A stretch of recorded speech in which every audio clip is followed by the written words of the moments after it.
Good afternoon. We're going to get started now. My name is Susan Lynn Osterly, and I am the VBID Health Administrator. I want to thank all of you for joining us today. I'd like to take a couple minutes to go over some housekeeping. To add your affiliation to your Zoom name, you can click the participants button at the bottom of your screen. To open the participant list, hover over your name and click on the More drop-down button. Then just click Rename, and please include your first and last name followed by your affiliation. There's an example over here to the right with my co-administrator, Jordan Clark. For questions or comments, please use the raise hand function. You can find that, at least it's down at the bottom of my screen. I click More and then Reactions, and then you just click Raise Your Hand. If you would like to ask a question or make a comment, please do so. And Cliff, our moderator, will do his best to call on you in the order that the hands are raised. When it's your turn to speak, please remember to unmute yourself. And after speaking, please lower your hand and mute yourself again. And now I am very pleased to hand things over to Michael Chernew. Lynn, thank you. On behalf of Mark and myself, I'd like to welcome everybody here. I will introduce Mark in a minute, but this is our 11th meeting of the Low Value Care Task Force, and we aren't going to spend a lot of time going through the set of activities and accomplishments, but really it's been a tremendous run for maybe the 25% of you that know the movie Spinal Tap. We're turning it up to 11. If you look at the attendee list, and we'll go through, so you may have seen them, we have a spectacular group of folks that are here. I think we have every national insurer carrier, some of the most forward-thinking regional carriers. I haven't done a calculation of what share of covered lives are represented in the meeting today, but I think it's actually quite a large share of folks that are covered in the U.S. are actually their organizations are actually represented here. So I could not be more thrilled. We also, the carriers are really, in many cases, working for the employers, and we do a lot of work with some of the most forward-thinking employers as well. So our intent when we started to really try and draw attention to the issue of low-value care and engage the employers and the carriers has really been a remarkably rewarding journey. Much of the credit goes to Mark. So, Slo, can we get the next slide? So none of this would be possible without our really generous sponsors, and really, I would say, partners in a lot of what we've done. The actual individuals from these organizations that have been engaged with us for a long period of time have really been exceptional, I think, in their support for our activities to try to make sure that people get, to use Mark's phrase, more of the good stuff and less of the bad stuff. So I'll call out Janssen, Merck, Pfizer, and Pharma. Again, we could not be more grateful for your supporting of this activity. It is always nice to be in person, although I have to tell you, this virtual format has allowed substantially more engagement in a whole range of ways. And so we've found it quite successful. I hope you have as well. But I am really looking forward to today's meeting. And the person who personifies all of this is my lead into the next slide, Slo, is Mark Fendrick. So without further ado, I'm going to introduce Mark, who will then move us into the substance of the meeting. Mark. Michael, thank you. That's an awfully young picture of you on that slide. I remember those days. I'm going to wear the same tie and shirt next time. That's going to be my joke. Yeah, I don't think I have worn a tie in a very long time. I follow Cliff's lead. Good afternoon, good morning, good evening to the folks in Zurich. Great to have an international audience today. Mark Fendrick here from Ann Arbor. Really happy to reconvene the virtual task force meeting here. It's kind of interesting. Mike mentioned a number of the constituents, but as we see our members coming on, we have patient advocates, we have clinicians, we have benefit consultants. it is quite intriguing to Mike and myself to see the momentum behind robbing low value care Peter to pay high value care Paul. That's one of our tweetable buzzwords around Brian Agnew's headroom idea, which he said at the first meeting of this task force, that hopefully some of the savings, and we hope there will be substantial savings to low value care reduction, will lead to more generous spending on things that make individuals and populations healthier. Just a couple things I do want to point out on top of Mike's point of the sponsors. Want to thank Silas Martin, who's been with us from the beginning, Sammy Doherty and her team at Pharma, Sharif Abdullah, who's from Merck, who's joined us a few, and want to welcome John Effinger, Cliff, who's a new member when we get to that section, who's taking Brian Agnew's seat today from Pfizer. So again, we really thank the sponsors that we mentioned, as well as all the organizations who help us in kind to move this very important agenda forward. As we move from meeting 10 to 11, what an unbelievable discussion about low value care and equity. It's somewhat chagrining to me to know that overuse of low value services is prevalent in population of color at all incomes. And while we've known for decades that underserved populations have not had access or affordability to the high value services on which VBID aspired to bring attention to, it's somewhat disconcerting that the more we look into issues, and you heard from Meredith Rosenthal last time, that some of the services that we're trying to avoid are actually used more common in underserved populations. So we're going to kind of bridge last meeting's discussion on equity with a conversation on that before we move forward into some broader areas. So we are very excited to have Cliff back. And you'll see the exciting agenda that we have. And the answer to your question is yes, Cliff. Okay. So I'll turn it over to you, Cliff. Enjoy the rest of the day. Looking for a very interactive task force meeting. Glad to be on it. Thank you, Mark. Thank you, Mike. Thank you, Slow, as well. Glad to be part of this 11th convening of the Low Value Care Task Force. The virtuals are great. The in-persons are great. We take them either way. They're always very, very productive. You see our agenda before you. We're going to go from now through 4 p.m. Eastern time. I want to tell you a little bit about what we're going to do as we're looking at this agenda slide. First off, after we talk about the agenda, we're going to go to introductions and member activities, and we're going to do it like this. We have a few new people new to this venue, and I'm going to ask each of them to introduce themselves and say a little bit about what it is about this topic that is germane to the work they do at their respective organizations. That's the first thing we're going to do. And then after that, we're going to ask for member updates. There are about 5 of you there who are going to give approximate 3-minute updates on the programs you've already shared with us before, but like what's going on now, what's in the hopper, what's going to come next with regard to your activities in low value care. After that, depending on how much time we have leading up to 1 p.m., I may ask for other inputs, other updates that other members might have ever so briefly, less than a minute. And then we'll move on to our invited speakers. You see there at 1 o'clock, we're going to have Katie Keefe from Georgetown. She's the Associate Research Professor at the Center for Health Insurance Reforms at Georgetown. She's going to bridge our last 2 meetings. She's going to bridge the previous Low Value Care Task Force and the VBID Summit. We're both covered matters of equity. She has what I promise you will be some very interesting insights in equity, in particular, as an insurer community can embrace and operationalize these. She's got some really good specifics there. After Katie, we're going to go to Michael Boudros, who has his own history here with this low value care task force. And Michael's going to talk about a low value care update where he and others ran a study of 4 states that sort of charted what they've been doing using using their APCDs on what has happened with regard to low value care services, the costs involved and so forth. Very interesting, hot off the presses. Matter of fact, it is not off the presses yet. We're going to get a little preview of it. At 2 to 2:15, we're going to take a break.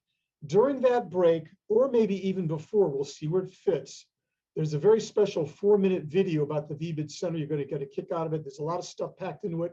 We'll fit it into that break or some other time during the session, perhaps before. After our break, we'll be delighted to welcome Rita Redberg, who, as all of you know, is a cardiologist and an editor of JAMA Internal Medicine. She's taken a very careful, and if you know Rita, scrutinizing look at the potential and the pitfalls of low value care reduction. She's going to have some observations, and as always, some trenchant comments we expect. After Rita, we're going to go to Zuri Song out of Harvard. Zuri is going to help us understand the impact of the pandemic on low value care. And just a little preview there, the cool thing that he and his co-authors have done is to kind of compare what sort of reductions and regressions both low value care and high value care have experienced during the pandemic. It's very interesting to kind of track those in parallel. So that'll be a great talk out of Zuri. And then we'll aim to close at 4 p.m. Eastern with a few final comments. And we'll go for and directions for next meetings. So that is our wonderful agenda there. Let's go to intros and member updates. Okay, I want to do it in the following order. Let's see. Let's go alphabetically. And we'll start with, and these are going to be 3-minute updates. We'll start with Ethan Burke out of United. We'll then go to John Effinger as well, and he's going to give us a hello from Pfizer. Then Susan Schlotterbeck out of Merck, and Leah Rodriguez out of Aetna. So we'll go United, Pfizer, Merck, and Aetna. So Ethan Burke, I know you're on. You'll set the stage with about 3 minutes, a few minutes, I should say, just insofar as who you are, what you're doing here at this fine meeting. Ethan. Great. Well, thank you. Hi, Cliff. Hi, everybody. Thanks for the invitation to come today. My name is Ethan Burke. I'm the Chief Public Health Officer for United Health Group, based here in Minnetonka, Minnesota. I'm an epidemiologist and a family physician and have been at United for about 5 years. But prior to that, have been mostly in the academic world and 13 years up at Dartmouth at the Dartmouth Institute for Health Policy and Clinical Practice. So low value care, the Dartmouth Atlas, and that world is where I used to be. And it's now fantastic to be able to apply those experiences to United Health Group, both on our payer side on United Healthcare, but also as a provider and health system through Optum. So my group in public health supports both our care delivery and our payer sides of the corporation globally, and a number of areas of focus for us are on high value care, particularly around health promotion and disease prevention activities. And that's where Mark and I think, connected a couple weeks ago, is in thinking about what services, what are the approaches, how do we address issues of health equity and access across systems from a payment or policy or care delivery side that impact health promotion and disease prevention activities. We're also thinking, though, a bit more broadly about the care delivery system in general, and are very focused on the roles in healthcare and the structure of the healthcare system. And as we move to new payment models, that often dictates new operational models. So how do we think about the healthcare workforce to support new models of care and payment, because if you throw new things into the old workforce model, not all the cost will disappear, as we all know. So we're trying to think very holistically across not just the patient perspective, but also the workforce perspective, and then thinking about high value care overall. So thank you for including us today. I have one of my team members with me who's leading up our health promotion and disease prevention work on the call as well. She's just going to be listening in and learning with me, and it looks like an exciting agenda today. Thank you. Good to have you on, Leith, and glad to have United represented here. Let's go next to John Effinger. John, just a minute or so on Pfizer, on your role at Pfizer and your interest in this topic. Sure. Thanks, Cliff. Hopefully everybody can hear me. I believe you can. So I'm John Effinger with Pfizer. I actually am in Brian Agnew's group, who isn't able to be here with us today. And basically, I support a lot of the activities within our group as we think about access and launching products and really launching, innovative products at a meaningful place within the organization. We work across, a number of other topics, just sort of about unmet need and, really equitable access and affordability, which is really, I think, as thinking about sort of in my brief introduction to the group with, not only equitable access, but promoting that high value care over obviously the topic, at hand, rather than low value care is what sort of brought me to be here today and asked Brian if I could sit in his absence. Well, great to have you sitting in, John. We look forward to further engagement. Really good. Let's go next to Susan Schlotterbeck over at Merck. Susan? Hi, everyone. Suzanne Schlotterbeck. Really, really nice to be here today. So thank you again for the invite. So you mentioned Sharif earlier in your introduction, and Sharif and I work closely together at Merck in kind of some different veins, but my role is leading what we call strategic insights within the integrated account management group at Merck. So it's really thinking, as many have said already, about access overarchingly. And so I think about the US market only and kind of what does that look like facing forward. And clearly, getting rid of low value is a clear part of what we're aiming to do as well. I also have the opportunity to lead the team at Merck that calls on employers. And so, really thinking about the voice that employers already have and the voice that they may want to have as things progress in the market over these next couple of years. So obviously it's a really fast-paced market right now, and being able to be involved with groups like yours is really a distinguished honor for us. And so really excited to be here, excited to learn more, and looking forward to the day. Thank you, Suzanne. And I knew about your role with regard to looking at low value care insofar as medications, and there's only so much room in the medicine cabinet, as it were. I wasn't aware of your relationship with the employers, though. That really opens up another window into insights, and we hope you can share some of those in the future. Be happy to. That'd be great. Thank you. Thank you, Suzanne. Great. Let's go over to Leah Rodriguez at Aetna. Leah. Hey, good morning, Cliff, and good morning, everybody. I guess it's still morning for me here in Central Time. I'm Leah Rodriguez. I'm a medical director of clinical quality at Aetna under Q Ree's organization, so I'm here at his request.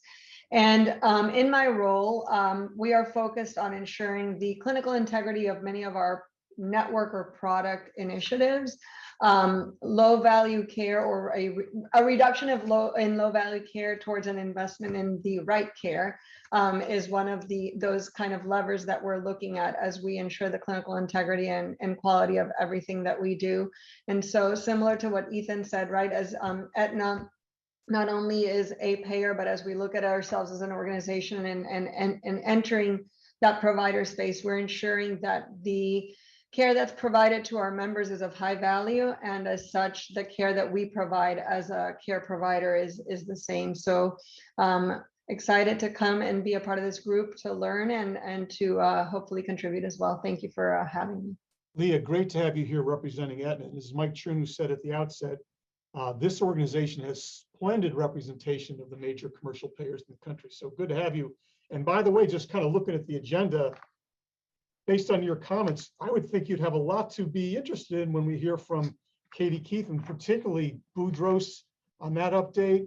Rita's going to have some comments about the payer community, and Zuri Song et al's kind of discussion about the impact of the pandemic insofar as the relative rates of change in low value care and high value care. That would be pretty relevant, we'd expect. Well, thank you very much, Leah. Let's move next to our member updates. And these will be 3 minutes. And the folks in alphabetical order will be Beth Bodan-Seiler out of Alterum, Denise Giambalvo out of Washington Health Alliance. We'll go next to Carol Huffman out of Emblem, and then John Keats out of Cigna. Great to have John back yet again. And then if we have any time after that, if other folks have quick updates they'd like to provide, we'll try to fit those in. Let's see how long this goes now toward the top of the hour. Beth Bodan-Seiler, welcome back. What's up with Alterum? Thanks, Cliff. Great to be here. I'm going to share my screen, if that's okay. I have a couple slides. Sure. Let's see. Susan Lynn, it says I can't share while another participant is sharing. Okay, hold on. There you go. You should now be able to do that. Perfect. Okay. Thank you. So it's always so great to be here. Thank you so much for having me. My name is Beth Bowden-Seiler. I'm a senior analyst at Altarum in the Applied Research and Analytics practice area, and I'm the manager of the Research Consortium for Healthcare Value Assessment, which is co-led by my colleague, Dr. George Miller, and Dr. Mark Fendrick. We're not seeing Beth's slides just yet. Beth, are they up on your screen? We don't see them here. Oh. Susan Lynn, are you seeing them? I'm not seeing them. No, I'm not. I'm going to Cliff, stop sharing, Beth. Go ahead. Cliff, I had to go Here to they are. Here they are. They're up. Perfect. You're good, Beth. Great. You have to switch view options is what Allie, yeah, I had to do that. View options at the top of your screen. They're up now. Wonderful. Thank you. And so Mark and I, along with Dr. Peter Newman from Tufts, have been working on a project funded by pharma over the last couple of months on operationalizing a no value care definition. So it's the idea of working past this low value care and getting into no value care. What Mark says, the services that even if they were free, we should not do them. We should not take them. Can we identify services that meet this criteria? So this project looks to take services and run them through this definition and find out really how many of those services meet these criteria. The first one, the first set of elements in this definition really are clinical facing. So it's the services that show rigorous evidence that there really is no benefit. These are not controversial, really. Clinicians know these. The second element then is patient facing. Again, these are not in demand by patients. So again, no controversy there that a patient is going to really want to have this service done and demand it. And then the third element of our definition is around the clinical nuance. The service really would need to have very low variability in clinical benefit depending on patient characteristics. So the question becomes for this project, how many services out there actually meet this criteria? And what we have done is we've scoured a number of sources for lists and including things like Choosing Wisely and the U.S. Preventative Task Force services, and even the task force here and the low value care services that they have identified to determine, do they meet these criteria? Do they meet these three sets of elements?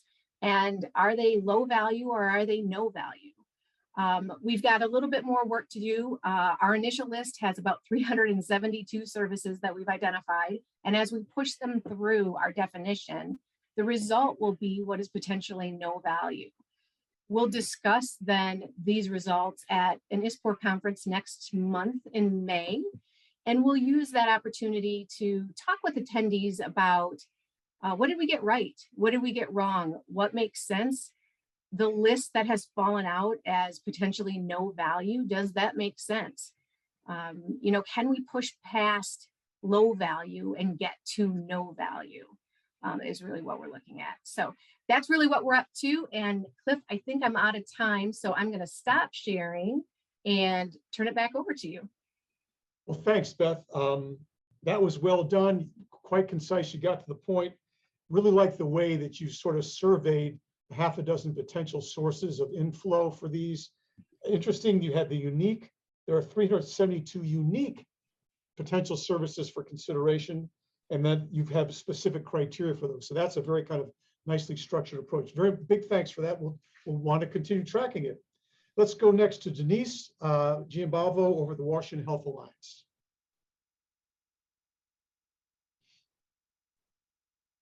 Hi, Denise Giambalvo here, Director Welcome. of Purchaser. Can you hear me? Yes. Oh, okay. Yeah, Director of Purchaser Strategies at Washington Health Alliance. I'm also the lead on our low back pain implementation collaborative, which we launched in February. So we've had a few meetings now. We have 30 organizations participating. We just met yesterday with all of our stakeholders, and so it's very timely for this update. We have been working on a care pathway. Our focus is on acute low back pain. So our mission is to advance the market to improve the value of care for all patients with low back pain in Washington State. And we've, again, narrowed it to acute. And one of the really important pieces is the point of entry. So we have reached agreement on timely triage as being a very important first step. And we're still working with some nuances in it, so we don't have the final yet, but we're very close. And we have organizations that are already acting on reducing the low value care. So we have health plans who have reported setting up telemedicine visits as a first stop for triage. They're directing members to their 24-hour nurse line, providing education to members on how to self-manage pain, improving their online member portals. Healthcare providers are educating primary care providers about care center options, instituting baselines to understand the prevalence of low value care, tracking calls to primary care clinics to find out how many result in an emergency department or urgent care visit, referring patients to care options sooner. Healthcare purchasers, so employers and union trusts, they're informing members on the difference between acute and emergent low back pain. They're considering bundle payment models to allow for more integrated services, incentivizing the first point of contact to be with a primary care provider rather than the emergency department. Some of them are using also some digital platforms to help with that triage process. They're promoting health coaching program options, informing members with a history of chronic low back pain of free treatment options. And then we have our healthcare allies, so some consultants and other organizations who are participating. And they're building awareness of the problem of inconsistent treatment for low back pain, creating purchasing and payment standards that use consistent care quality metrics, supporting the use of decision-making, including pain education, self-care, and effective triage. So those are some examples of what's already happening just since February. So we're very excited about the progress that we've made. Our focus going forward for the next couple of months is helping each organization to really nail down the actions that they'll be taking and creating a timeline for when they'll happen. Denise, Thank you. that's great. Thank you. What's really notable about even just the couple minutes you just took is that you're not only kind of compiling a list of services that are low value care, you've got multiple sort of avenues to operationalize these, to implement these. And you mentioned providers, you got links to providers of various types. You've got your healthcare allies and so forth. So you've made such good progress in a short period of time, getting the word out to the people that are making the decisions in real time in care situations. That's quite impressive. Just briefly, are you getting any resistance in the state, like the State Medical Society or anybody like that? What kind of, are you getting any pushback? No, no one. I mean, certainly in the meetings, there's been some, pushback that we've had. That's to be expected, but no one coming to us on the side saying, "Hey, what are you doing? This is going to create a problem," or "You're getting into my pocket." Nothing like that.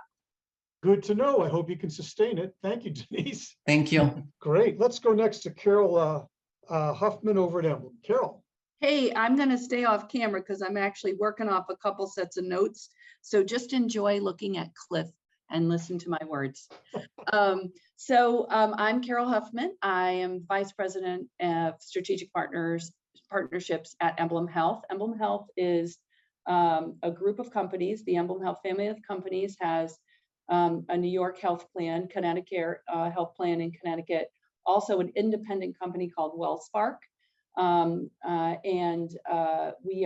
We have a captive primary care and specialty care practice in New York, and also an occupational health clinic in Albany. So we are kind of like Kaiser without the hospitals. And one of the most important clients that we have is the City of New York. And one of the programs, I'll start with 3 programs that are launched and 2 that are in the works. The first one that's launched is already in place. It's a coaching through complex care management program with our company WellSpark and integrated with our Emblem Health Care Management. But what we have done this year for the City of New York employees is super cool. If anybody knows Eric Adams, he's written a book about plant-based diets. And so what we've done is with our diabetes program, we've actually changed the programming to include a plant-forward educational and nutrition component, because we do believe that food is medicine. And so it's been a super cool way of adding in this this kind of natural way. We've also assisted with the ability of actually finding the food in New York City. So it's food pantry, farmers markets. We do screenings. We, not just tell people what this is about, but we help them get the resources to get it done. The second thing I want to mention, which I think we're going to talk later, is people talk about the COVID hangover. I'm calling this the COVID glow. So there are some things that happened during COVID that were good. One thing was that people wanted to embrace alternative sites of care. And so one of the things that we've done, and you can Google this, is we've got a special partnership with an independent ASC called Gramercy. It was voted the best in New York by Newsweek magazine for 2 years in a row. And so we have a concierge program with this independent ASC, thereby reducing or giving the ability to not have to do your surgeries in the hospital, but be able to do it in independent ASC. The other one that you can Google online is with New York Cancer Blood. And again, we are giving people the option to have an office-based transfusion rather than a hospital-based transfusion through a white glove concierge service by New York Cancer Blood. Those are 3 that are implemented. 2 that we're working on is a post-discharge management program and a quick cardiac access program with the Catholics out in Long Island. This is really important because these programs came out because of COVID, and it is a way to reduce ER and reduce readmissions. And the last thing that I'll say, and Michael knows about this, is I have a passion for the maternity and health equity issues. And so I'm really working hard to figure out how could we improve outcomes through things that include maternity bundles. So that's my update. That's a heck of an update, Carol. You've got the 3 programs. So just the number 1, coaching complex care management, and you got a time with the mayor. Not a bad idea. He's a plant guy. You got plant forward. You got plant-based. Yep. Plant, right. And you've got the COVID glow, as you say, regarding alternative sites of care. You've got connections with Gramercy, the New York Cancer Blood folks, post-discharge and so forth. And then the third big one is the maternity health equity issue, which is, we're in stunningly bad trouble in our country on that. And I guess the figures I've seen is that maternal mortality among women of color is 2 to 4 times as great as white females, if I'm not mistaken. It's really way out of whack, and we've got so much work to do in maternity health and mortality especially. So good that you're on that. They all do add up to one version or another of dealing with low value care and high value care and equity. So thank you very much for that, Carol. Great. Yeah, update. and anybody wants to hit me up for the information in detail, just hit me up. I would love to talk to you guys about it. You may have some fans, Carol. All righty. Good to welcome back, as always, John Keats out of Cigna. John, what's your latest? Thank you very much, Cliff, and always a pleasure to be here with the task force. I don't know that I've attended 11 meetings, but I've certainly learned a tremendous amount since I've started attending these. And so what's new and what am I trying to accomplish at Cigna, and what are some of the accomplishments, but also the challenges? I've been really focused on this concept of lowering total cost of care for our customers and clients through elimination of low value care. And elimination of low value care, of course, has to start with identification of low value care. To identify low value care, you need a tool. Many of us here are familiar with the Milliman Health Waste, Milliman Med Insight Health Waste Calculator. And I've been on a journey for the last couple of years trying to get this incorporated more fully into Cigna's armamentarium for lowering total cost of care. Funding has been a challenge. I'll be very honest about that. But what's been a big boost, and it's been mentioned once already, is this concept that elimination of low value care is a health equity issue. This has spoken very strongly to Cigna leadership. There's been a lot of research that's come out just in the last couple of years that have really proven this point, that communities of color are much more subject to being offered and to utilize what turns out to be low value care, so that by eliminating it, we will actually really be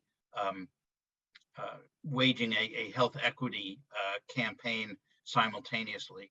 So I'm hoping that this is going to be the key to allow Cigna to participate more fully, as some of our state collaboratives have, and there's a lot of good literature out there on their successes with the use of the Milliman Med Insight Health Waste Calculator. So I'm looking forward to really having Cigna be more on board with the concept.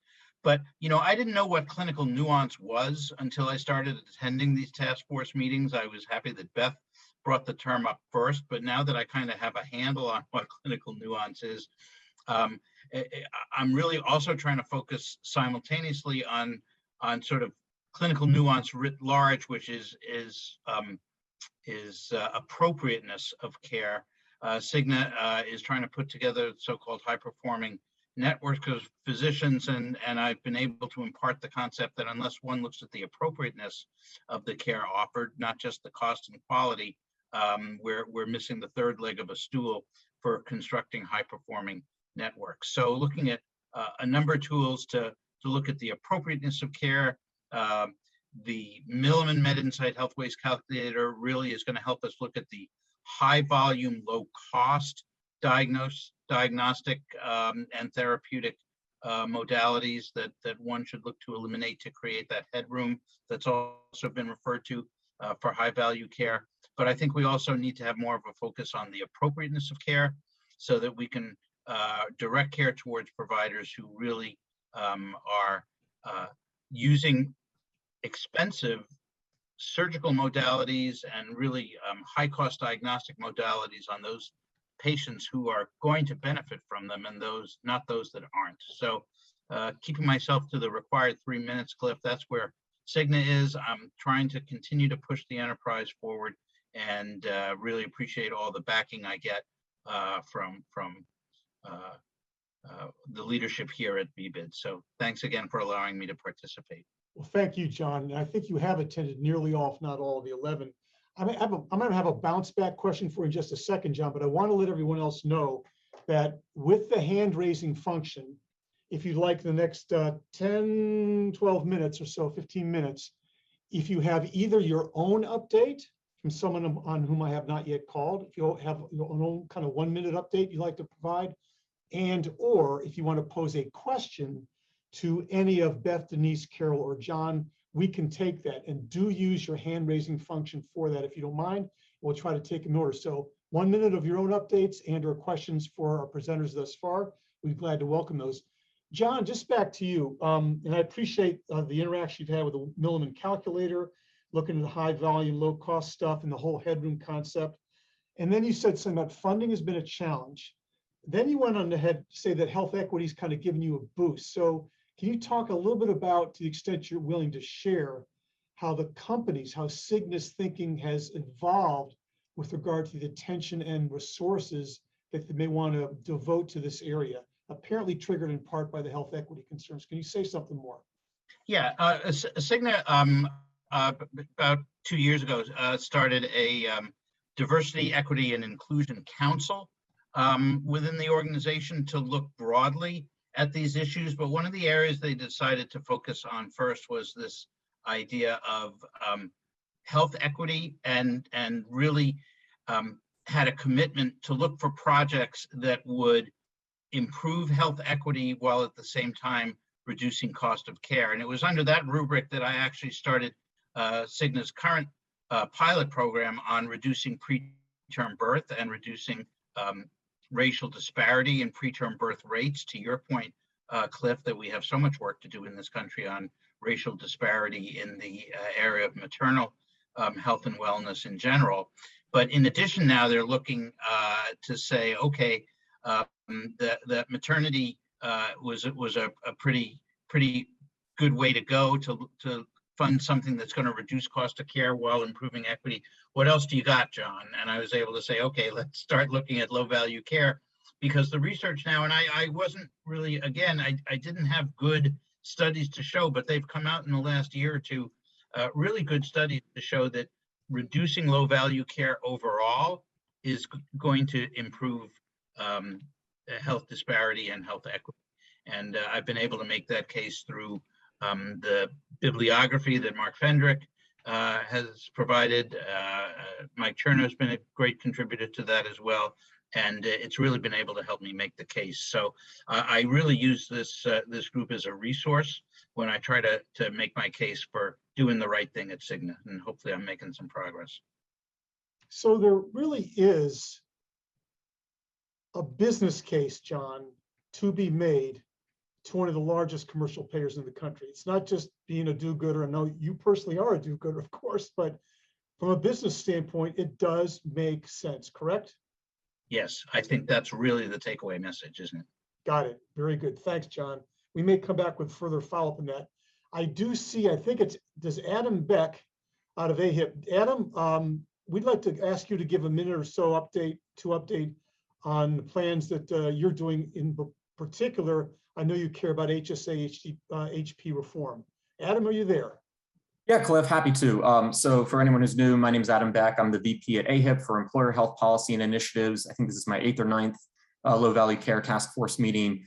And one of the things that Dr. Fendrick wanted me to mention that has come out, not since our last meeting, but over the course of the past year, and we are looking to update over the course of this year, are one of 2 studies that have come out, one that AHIP did in partnership with the Smarter Healthcare Coalition, and another that the Employee Benefits Research Institute did that Mark was involved with, that really showed how much health plans in our case, and in the case of the EBRI report employers, really showed almost identical numbers of between 75 and 80% of health plans and employers changed cost sharing. They reduced or eliminated cost sharing and allowed for pre-deductible coverage of a variety of chronic disease items and services for treating the exacerbation of chronic health conditions. Any of the conditions that were listed on an IRS notice in the summer of 2019, plans and employers took action on all of them with an overwhelming response, in particular towards making insulin more affordable. So we were really happy with the initial results from that, which really just reflect one plan year so far, and look forward to really working with this group, with VBID Health and with Smarter Healthcare Coalition, with others to try and turn some of that light, some of the spotlight moving forward on low value care as well. Adam, I got to ask you, because insulin is so much in the news these days and kind of all the back and forth on that. Can you just say a little bit more about your insulin angle vis-a-vis AHIP, and whether it's a low value care, high value care proposition that you make for that case? So what we were looking at with this particular survey was whether or not plans reduced or eliminated cost sharing specifically for insulin or glucometers for the treatment of diabetes. And it was, I mean, it blew any of the other heart disease, hypertension, depression, any of the other conditions that could be addressed under the IRS notice, which was a little prescriptive. Diabetes by far was the one that I think for both fully insured and self-funded plans, I don't have the data right in front of me, but I think it was to the tune of 94% of plans took action to make insulin more affordable. So, I mean, obviously it's a significant issue in Washington. There are a number of frankly, right now, dueling insulin copay cap bills out there. There's a lot of discussion about whether or not it makes sense to simply cap the copay versus addressing the actual root price of insulin itself, and trying to not drive up costs for everyone. But it's a huge health equity issue. It's a huge cost issue.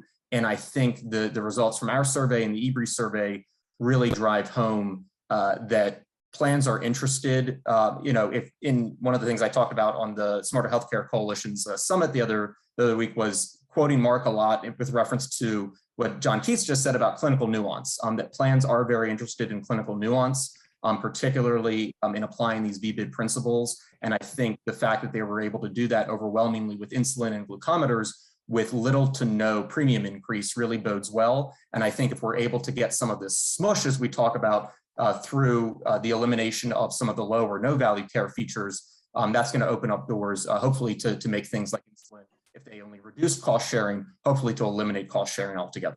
Well, it's a great case example. Not that it was a welcome case example, but it's a great case example for the importance of really focusing on high value services. I mean, what could be of higher value? I got one more follow-up question, Adam, since I got you on the burner here. How successful have you been in sharing this sort of orientation or perspective to reducing low value care, increasing high value care and equity through AHIP? Is it diffusing well throughout the AHIP community? Just give us a word or two about how that's going. I do think it's something where we need to continue.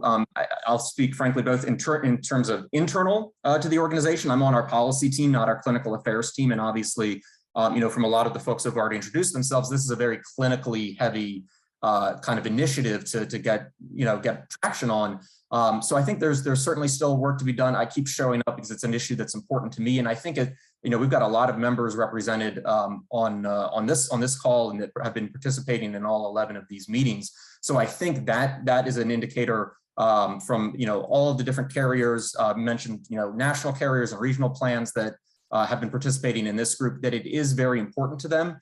And I think we hope to, moving forward, be a conduit between those plans and those carriers that value it and a lot of the other folks that also participate in these calls, such as the employers and the purchaser coalitions.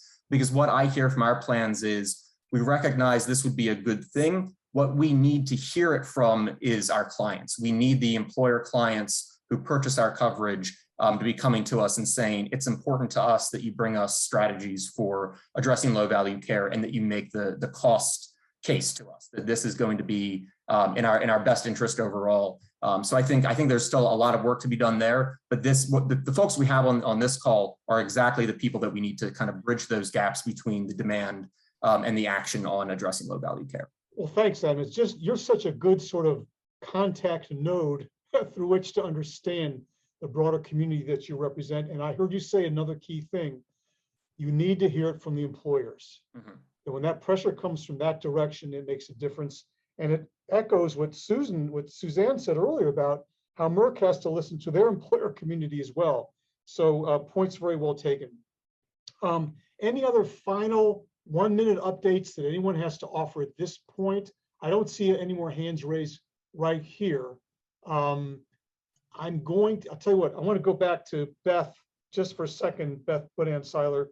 Back to your 372 unique services. Beth, since we're talking a little bit more about implementation, just fill us in quickly again. What do you do next with the 372? Just a minute or so. Yeah, for sure. Thanks, Cliff. So what we'll do next is we'll take that list of 372 and we will score them against the 3 elements of our no value definition. Right now, those 372 arguably are all meet the first criteria. They have the rigorous evidence that they do not provide a lot of clinical benefit. So now the question is, are they going to be a service that patients are going to demand? Is that something that we have to be concerned about? Is this going to be a demand from the other side that says, I'm not leaving this office until I get this antibiotic? Or, and we want to avoid that, right? We want to, if it's no value, it needs to be no value to anyone on either side of the equation. So once it gets through that filter, then we get down to the clinical nuance, which becomes a little more difficult, because what we say is that the service has to then show us that there is little variability in the clinical benefit, regardless of patient characteristic. So we want to take that, that nuance out. We want to bring it down to where these are just absolutely no value, and it doesn't depend on patient characteristic. We just shouldn't be doing them. Well, great. That's a great answer. And we have to consider low value to whom and who's in pain and under what circumstances. And at some point, clinicians do have to move on to the next patient. So they got to make a decision about whether to order that test or that extra prescription and so forth. So Beth, thank you very much again. We're going to want to continue tracking this. Let's go now. And by the way, great updates from new and continuing members. This is wonderful. I wonder, Susan Lynn, if we can go to our video. This would be a good time to pop it in. Sure, just give me a second. Sure. And we'll be interested in folks' reactions. We'll take a, I think it's 4 minutes and 8 seconds.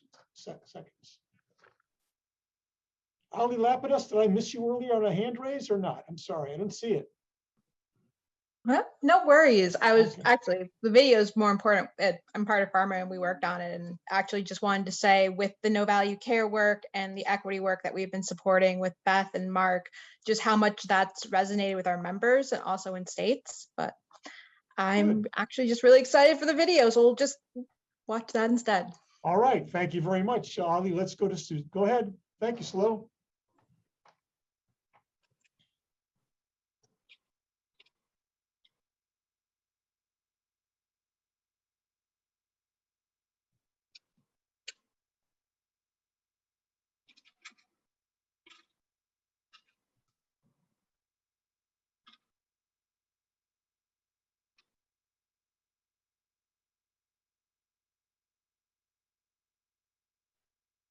I'm going to start it again.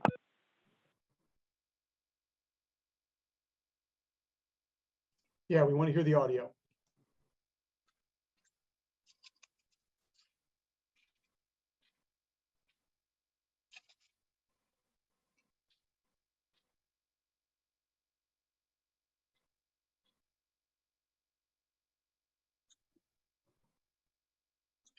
Susan Lynn, is there audio with this? If there is, I don't think we're hearing it. There is. Hold on a second. Can you still Okay. not hear it? Let's go back to the beginning. yet. Here you go. We have patience. We're willing to wait. Can you hear it now? Faintly. It's very quiet. Okay, hold on. I'm actually going to, I didn't want to like throw everybody, make it too loud. So let me know if this is too loud, okay? I think there's comments in the chat. I think you have to share your device audio if you click on the share screen button. Okay. Oh, well, this could be a problem then. Stop share screen sharing button. and reshare. So stop your, stop. sharing. And when you reshare, look for the permission to share your device audio. Click that box. Okay, sorry, I have not done this way before. No rush. We're So cool. give me a second. It'll be worth the wait. Healthcare frameworks undervalued. Okay.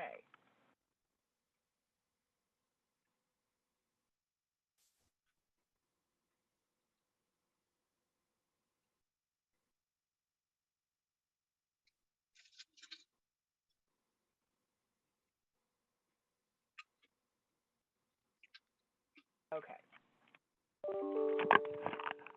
I could also share it if it's helpful, Susan Lynn. Yeah, I think the problem might be, I don't know, I'm signed in just on my phone. And so I think that is just where my audio is coming from. So I don't know if I can do this.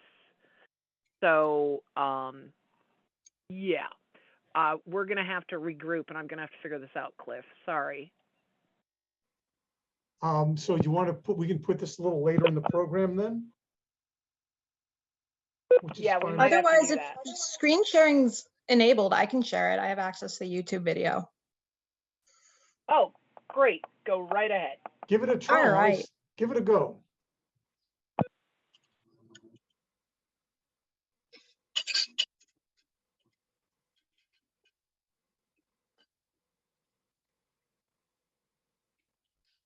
In the United States, low-value healthcare disproportionately impacts communities of color. When existing healthcare frameworks undervalue certain benefits that improve quality of life and patient-centered outcomes, health disparities may be exacerbated. Unfortunately, this flawed reality falls disproportionately on some of society's most vulnerable members. Black and brown people have less access to recommended clinician visits, diagnostic tests, and prescription medicines that play a critical role in preventing and managing disease. In most states, people of color who are insured are more likely to face cost-related access barriers. For example, in 2019, Black, Latino, and Hispanic people were more likely to go without care due to cost. Additionally, Black and American Indian and Native populations are more likely to die early from conditions that are treatable with timely access to high-quality health care. Increasing access to high-value health care in underserved communities is an essential strategy in advancing health equity. But not all health care that is routinely delivered improves patient-centered outcomes. Up to a third of total U.S. medical spending does not contribute to improved individual or population health. Even in states with high-performing health systems, studies show that systematic differences result in people of color receiving lower quality health care. It is well established that Black and brown people receive less effective care. Unfortunately, recent studies reveal that minority populations also receive more low-value care. For example, a 2017 study reported that Black and Hispanic patients received significantly more inappropriate cardiac testing before cataract surgery. Additionally, Black and Hispanic patients with advanced dementia face significantly greater odds of inappropriately receiving feeding tubes. Greater receipt of low-value services crowds out the delivery of effective care, resulting in worsened healthcare disparities and patient-centered outcomes. While a single solution is unlikely to resolve the complex and multifaceted causes of health disparities, understanding racial and ethnic differences in the receipt of low-value care is central to improving health equity. How do we get there? Devote resources to examine how low-value care impacts equity. Increase engagement with underserved communities to identify low-value services. Ensure that research incorporates the unique perspectives and needs of underserved communities. Promote policy changes that reward high-quality care and remove incentives for the provision of low-value care. Such changes can create system-wide savings, reallocate spending to prioritize high-value care, and most importantly, improve patient-centered outcomes in communities of color. By incorporating equity and the diverse needs of underserved communities in the definition of low-value care, we can encourage progress towards addressing health disparities. For more information on healthcare disparities and health equity, please visit vbidcenter.org. Okay, thanks very much. Ali, thanks for stepping in there on short notice. You were right on time there. Great video. I got to say that it is counterintuitive to at least me, I think a lot of other folks, how minority populations actually get more low value care than everyone else. I guess we can figure out why that happens. And the one that knocks me out, I got to say, and I'm sorry, is the whole feeding tubes thing. That smacks of patronizing treatment and not really communicating well with the patient, and just kind of putting the patient off to the side. The feeding tube thing knocks me out every time. Does anybody have any quick comments on the video before we move into the rest of our program? If you do, give me a hand raise. I'll try to find it. Any quick comment from anyone who worked on it or anyone who saw something else in it before we move on? Okay, not seeing a hand right now. Okay. All right. Oh, does somebody, I hear a voice? Oh, yes, this is Ethan. I forgot to raise my hand. Now I see. I was really Ethan. bad in kindergarten too. We didn't have Zoom back then. I think this is super interesting and really important. And, we talk about value, which rings in, payer worlds and provider worlds these days, and equity, which unfortunately sometimes is more of a checkbox, but this really shows that they're so linked together.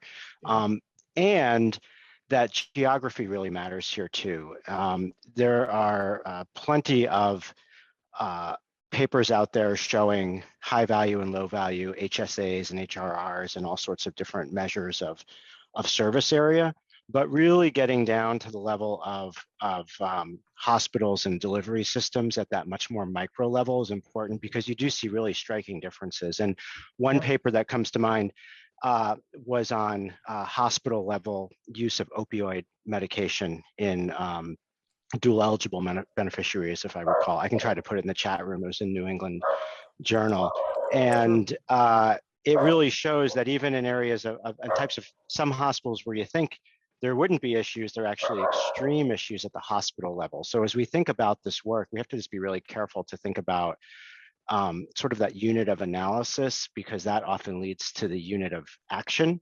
And we're often getting into, specific hospitals with specific behaviors, which is an uncomfortable area to talk about for a lot of the people on this call. But there's a whole lot to unpack in that video that to turn that into some actions, I think is worth taking some time to think about, and at what's the level where we're going to be most impactful. Got it. Thanks, Ethan. We'll take two very brief comments. We're a little bit behind, but I do want to hear quickly from Gwen and then Ollie. Gwen, what do you got? Hi. So I have to say I'm not at all surprised that communities of color receive more low value care, because it just is one other facet of lack of access to equitable, high quality care. And the opposite of that is low value care. So I don't think that that's surprising. I think that it is just another facet of facet of most of our shared goal of providing equitable care.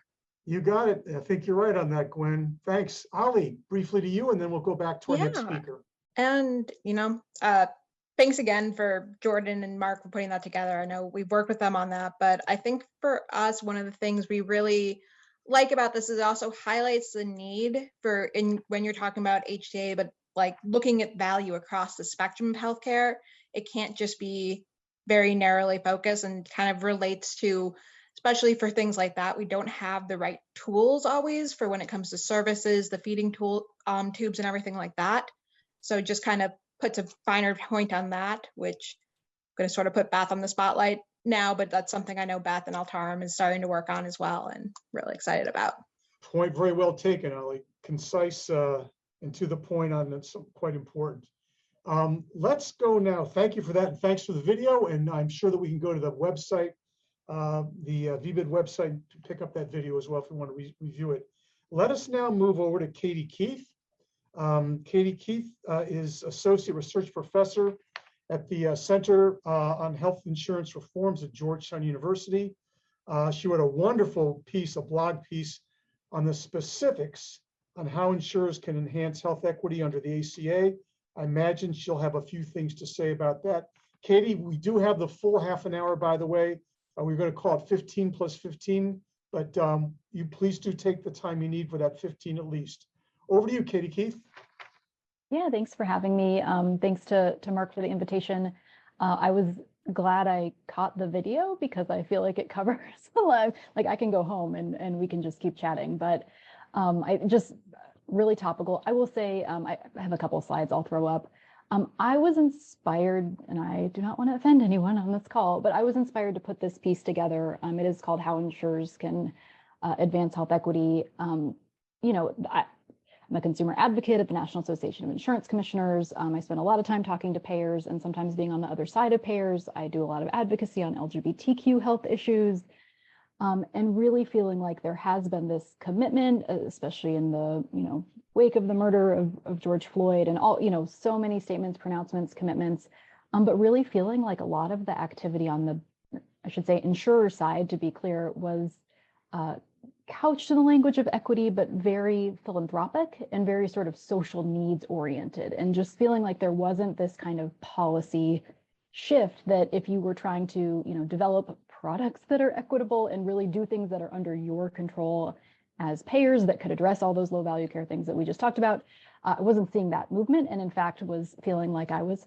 arguing with a lot of payers and companies at forums like the National Association of Insurance Commissioners and everywhere else. And so I put together this piece that to me, I think, and now I have fully lost it in terms of the slide sharing. Let's see here, if I can do that again. But some of the things here that I wrote about were very obvious in my book, and I'm not finding the slides. Were you all having this problem before, maybe? Oh, there it is. All right, sorry, that's me. Hopefully you all can see that. And if we're good. So pretty straightforward. So again, to me, some of this stuff is kind of basic, but it felt to me that no one had sort of tied it all together in terms of the tools in the payer toolbox beyond, again, philanthropy and social needs, all of which is very important. By all means, we should get food to people who need food, but we can also maybe leverage the work that payers do to make these products work better, and again, address all the stuff in the video. So there's a whole lot that could be said here. I actually don't think of my work as low value care, and so Mark can kind of elbow me off the virtual stage if I'm going too far afield. But I think there's a whole lot of things that payers can do. I'm an Affordable Care Act expert. I mostly often focus on those markets. So I'll say payers writ large, but a lot of it's focused on insurance companies themselves. So we still have extremely discriminatory plan exclusions. I haven't done as much thinking about some of the implications on race and ethnicity, or the impact on racial and ethnic minorities in terms of exclusions. But I mentioned I've done a ton of LGBTQ health work. And so many plans still have transgender specific exclusions that cut off all kinds of access to care, even though it is medically necessary and there's broad consensus. And so really we're like paying attention to your exclusions, which feels very, I think, old school, passe, but it's time to dust some of those off and make sure that people are not being automatically cut off at the pass to get access to medically necessary care. One bigger barrier on plan exclusions is that you don't even get to go to appeals if it's denied. In most cases, you're sort of out of luck. And so really taking a closer look at that, it's something that I've done a ton of advocacy around on a specific vulnerable population, but I think there's much more to do there, and we sort of forget about it all the time. Preventive services, which would be, I know, near and dear to this group's heart. What I wrote about included PrEP. And so again, just sort of feeling frustrated, right? Like all this language about equity from insurers, and I still am getting complaints about it today. I get calls from reporters about like folks being denied their ancillary services for PrEP. And it's like, if we care about equity, we should prioritize and drop everything to get HIV prevention medication into the hands of, everyone who needs it. But when you have a disproportionate impact on Black women and Black and brown, bisexual, and gay men, we should be doing everything possible to make that as affordable for people as we can. And instead, we're seeing still like pretty high cost sharing related to ancillary services. We now have good federal guidance on that. But again, I get calls from reporters all the time that it's not, the ancillary services are not being covered and folks are being asked to pay $200-300 for their, 3-month visits associated with their PrEP use. And I mean, I can't think of a better, more cost-effective preventive service. I could say the same thing about contraceptives and some of the games that get played around covering contraceptives that I think, especially in the world we're headed into with the courts and abortion access and everything else, payers should be doing everything in their power to be making it easy to get those kinds of services out to folks. Don't get me started on colonoscopy. So I think there's a ton to do on preventive care. As you all saw, we should be reducing those barriers even further. And I think payers could go way beyond what's required under Section 2713 and all this guidance, and they don't. And that to me is a core thing that we should all be focused on. And I know is, Mark and many of your life's work here. So preaching to the choir very much. Filling gaps in benefits is key. I think some of the standardized plans, and I know there's a lot of expertise on that, making sure that consumers don't have to, look through every single plan to find the one that's right for them. I think we could do a lot better we could do a lot more for consumers to make sure they're going to get a quality plan no matter which one they pick, and they don't just sort of get lucky or unlucky based on what their healthcare needs are. So really taking a look at the offerings and making sure that everything will work for patients who need it.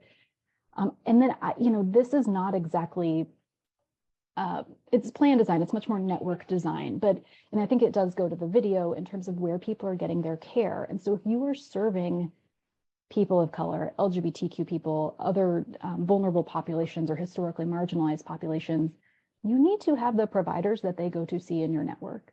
We've sort of designed networks around, I think, like, suburban, middle income white people in general. And so we do not have FQHCs. We do not have community health centers. We do not have these sort of core essential community providers. We have not kind of pulled in this broad range of where the people we should be, making sure have the most access and propping up where there has been inequities over time. I have not seen this shift in doing better to actually bring in the providers who are culturally and clinically, in many cases, competent to serve folks. And I think that's a place where payers could do a lot better. I think even just from a doulas and midwives example, we've got to do better to make sure that people get the care that they need. And there's a lot more that could be said. There are training requirements for providers, of course, too. So I'm sort of just running through the list here. I have given this presentation to a couple of different insurance companies. And Mark stressed to me this group likes practical sort of examples. I think we should, at a minimum, I think folks should be doing some kind of audit, right? Like some kind of baseline analysis, like where are we across these measures in terms of equity? And most plans are not going to be anywhere close to perfect. And I think that's okay. But I think folks have no idea how badly some of these design features are working for people and really paying attention to that. So I think it is dusting off the exclusions, dusting off stuff that folks haven't looked at in a long time to go, where are we now and how can we do better?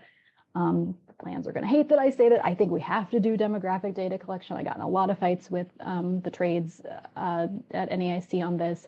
We need to know who we're serving, who's taking access. This could be done through surveys of members, surveys of employees, but we have to know who's getting services and who's not. We have to know who's complaining or who's not, who's represented. We have to do that. I think there's a whole customer service angle too. Plans or issuers like Oscar are rolling out different pronoun options, ways to serve, the LGBTQ folks. Need to have translated materials, this idea of like taglines, and we'll send stuff back, like that sort of patient-centered care. And if we're worried about low value care and who's not getting what, just like the video said, we've got to sort of ramp up and make care work for people and meet them where they are. And I think there's a whole lot of stuff to do there. And then the last thing I'll flag, which I think is promising, is NCQA has a whole accreditation program. There's a whole lot of take up on the Medicaid managed care side. There's a lot less take up on the commercial side. And it's been I think there's gaps, of course, and it grows out of what they call their multicultural health plan distinction. They're sort of transitioning into this new program. It's been successful enough that marketplaces like Covered California, for instance, are going to require, it's been optional, they're going to require their plans to be able to do it. And I have some links here that we'll send around, but they had HMA do an analysis of the success of that program or not. And HMA came back and said, that type of accreditation program where it's kind of a whole of issuer analysis where there is data collection, it led the companies that participated to prioritize equity sort of across the board, as opposed to this kind of scattershot, what are we doing here?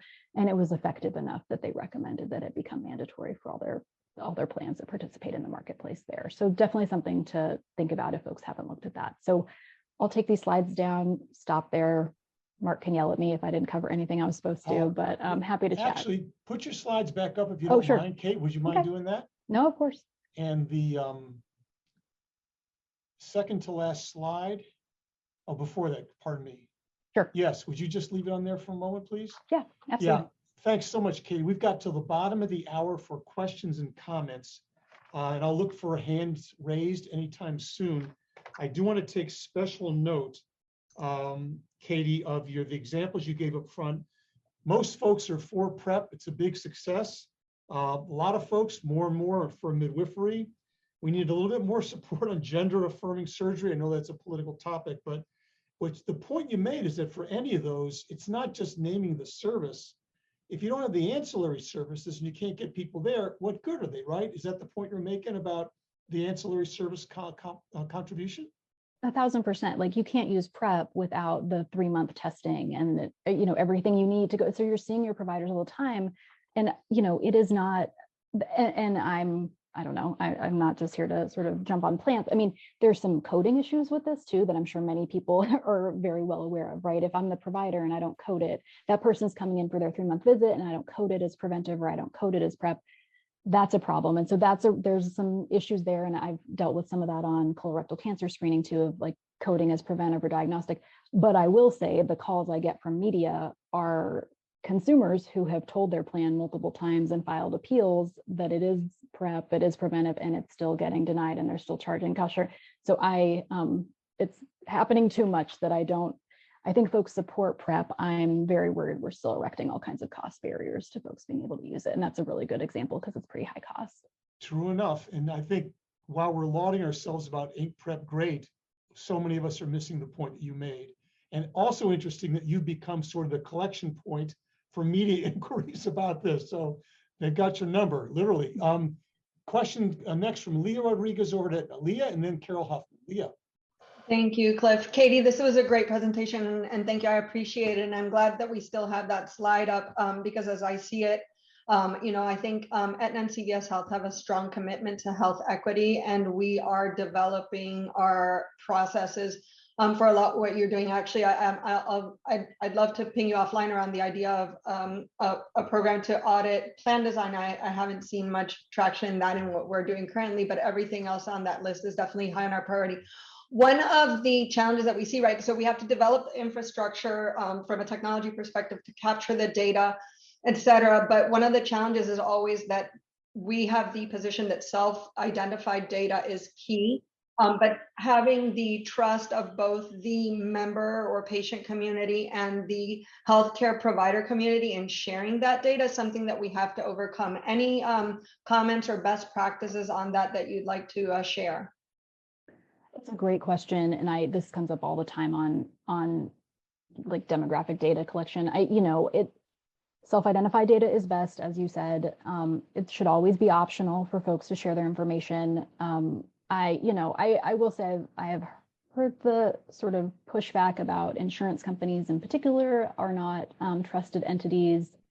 My response to that is always like, my insurance company has more information about me than anybody. They know if I've had an abortion, they know if I'm transgender, they have all this very sensitive information. And so sometimes I remind people of this concern that insurance companies are not trusted. In fact, you are greatly trusted. And so I wouldn't hesitate. And I think we have to get started. I know there's so many questions and discussions of like, which questions, how do you ask, when do you ask, all these types of things. And from what I know about data collection, I think we just have to get going and then make tweaks over time. And so I would not, I guess the short answer to that is I would not underestimate your role or assume that people don't trust you in the way that they do, because you have so much sensitive information about folks already. Thank you for the great question, Leah, and a point on response from Katie. Let's go back over to Emblem with Carol Huffman.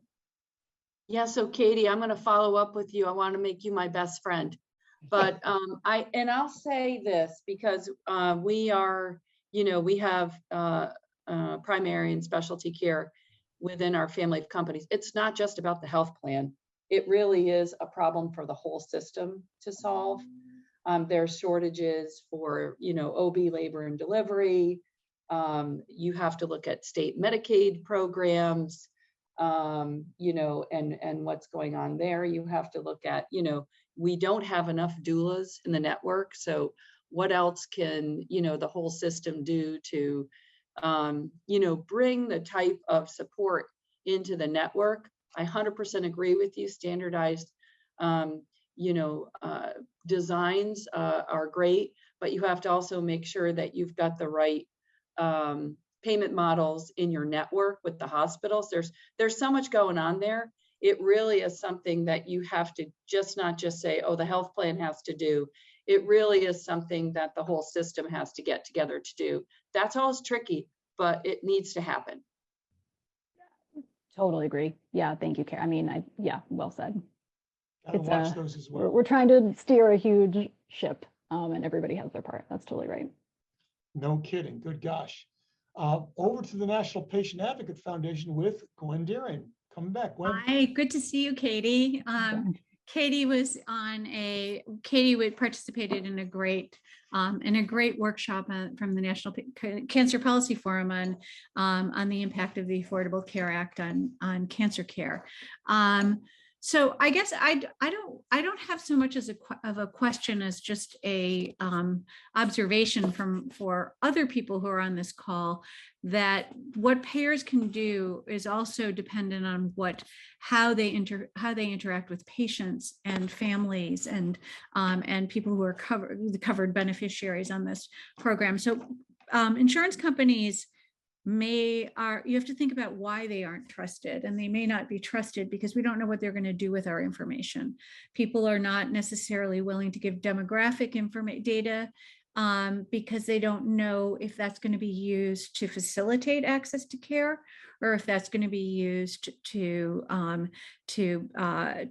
ration access to care. And we find that all the time with the patients we work with, who are primarily lower income, underinsured patients with serious and chronic illness. So I think that is what payers can do. Also has to include, from the payer side, how you interact with patients and families and ensure that what you're doing, that we know what the benefit of what payers are collecting, the information that they're collecting is, and we know what the outcomes of our participation will be, not just for ourselves, but also for others. That resonate, Katie? No, absolutely. I mean, absolutely. And yeah, if insurance companies are sitting in that seat and going, we are not trusted, yeah, you should probably think about how to get trusted. And that's a deeper problem than data collection, I think, to Gwen's point, but I completely agree. Got it. Thanks, Gwen, for that question. Let's go over to Mike Chernow. Mike, what do you have? Thanks, Cliff, and excuse me, and thanks, Katie. So this is great. I want to ask a general question about the word payers and how you see the interaction between the carriers and the employers, and any sense of how employers, what's the employer role in pushing the payers, any sense of how the employers can interact with the payers. I think Adam mentioned earlier about the importance of the employers conveying what they're interested in and what they care about to the carriers. And you may have thoughts on that, as specific as work we've been doing about how the performance guarantees. I think Jeff Levin-Schurz is on here. We've been talking to him a lot about performance guarantees in these things. But there might also be broad ways to convey this in the measurement. So any thoughts you have on the employer-carrier interaction would be much appreciated. Yeah, thank you for that. I mean, it's got to be both, right? Yes, I would love employers to be also doing this nitty-gritty and prioritizing. I mean, so obvious to me. I think preventive services and network design in particular, if we're really going to try to drive outcomes from this and help people. I don't know how many employers are in the position to do that and do this even audit baseline analysis. So I think in my head, or from my perch, my sense is that a lot of this sits with the payers in terms of your networks and the things that you're doing. If there are employers who are more engaged at that level of plan design and aren't sort of relying on their partners, then that is great. And by all means, we should be, but I think it has to be both if we're going to sort of move the ship. So Cliff, can I just say one more thing? I don't want to, I know Suzanne wants to say something. I don't want to take up too much time. Be concise, Mike. I know you can do it. Go ahead.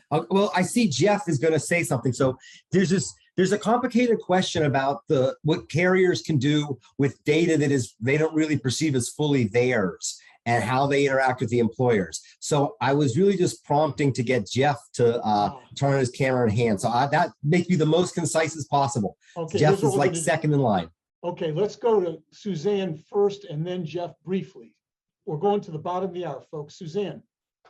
That sounds great. Hey, thank you. And again, Jeff, you may be going a place that would supersede what I was going to say. The comment I was just going to share regarding employers, from what I would say we've learned to appreciate at Merck and our experience with them, is more the individuals who may be making those decisions, quite bluntly, are overwhelmed.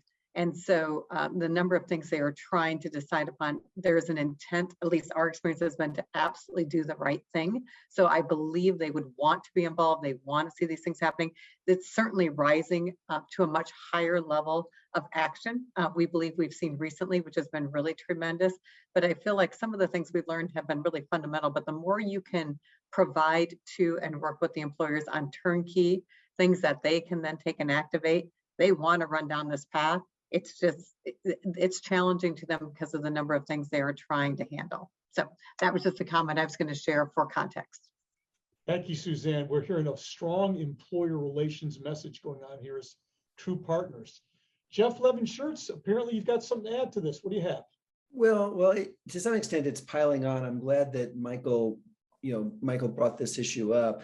I mean, clearly health plans have a limited amount of bandwidth when they're, deciding what to do in terms of their reporting. Health plans, and I know there are a lot of health plans on the call. I mean, health plans generally want to report to their customers, employers, data that actually makes them look good, and they're not really as interested in reporting on data that maybe makes it look like they're not accomplishing what they'd like to. And I think that it sort of makes sense that we shouldn't expect insurers to put an enormous amount of effort into things that aren't demanded by their customers. And so I think that, and most employers don't make explicit demands on their insurers all the time. They usually do it periodically when they do an RFP to potentially change or rearrange arrangements with insurers.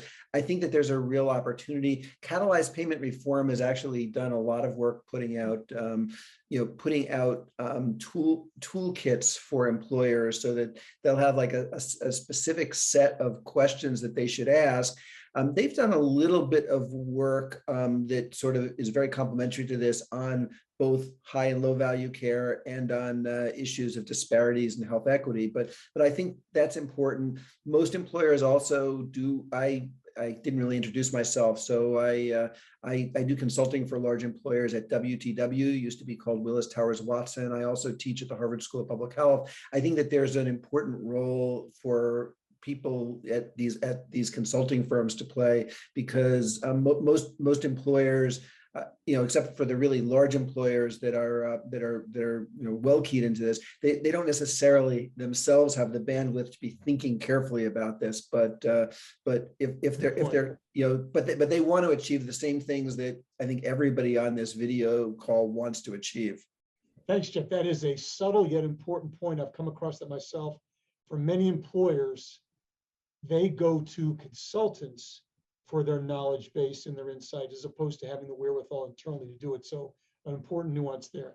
Katie, any last word for us all?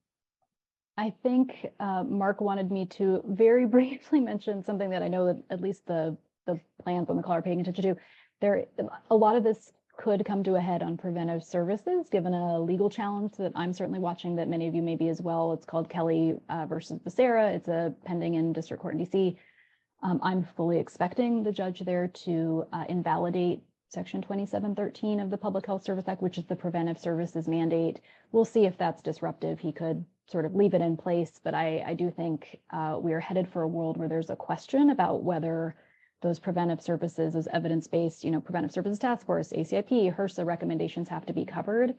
And I do, that'll be a push comes to shove moment, I think, for payers across the board of, are you going to continue to cover PrEP, which is an expensive service without cost sharing? Are you going, there's going to be a real moment, I think, to see the commitment to this. And I hope it's not an issue. And I hope that provision is fine, but it's something I'm deeply watching, and I think we'll test the commitment on that one sort of key issue here. So happy to come back and talk about that if that's ever of interest. We should probably see something from the court later this summer. So a bit more to come on that too. You got a twofer, Mark, legal stuff and everything else. Well, Katie, we'd want you to come back, but I hope it's under good circumstances. That would be a terrible step backward, terrible step backward. We got to watch that carefully and be ready to respond, possibly proactively. Katie Keith, you've obviously given a well-informed, specific, laden, provocative talk. Couldn't do better. We really appreciate this. Thank you so much for your time and the great questions we just had. All right, we're going to move next to a familiar name, dear Michael Boudros from Manat, and he certainly has a history with this organization.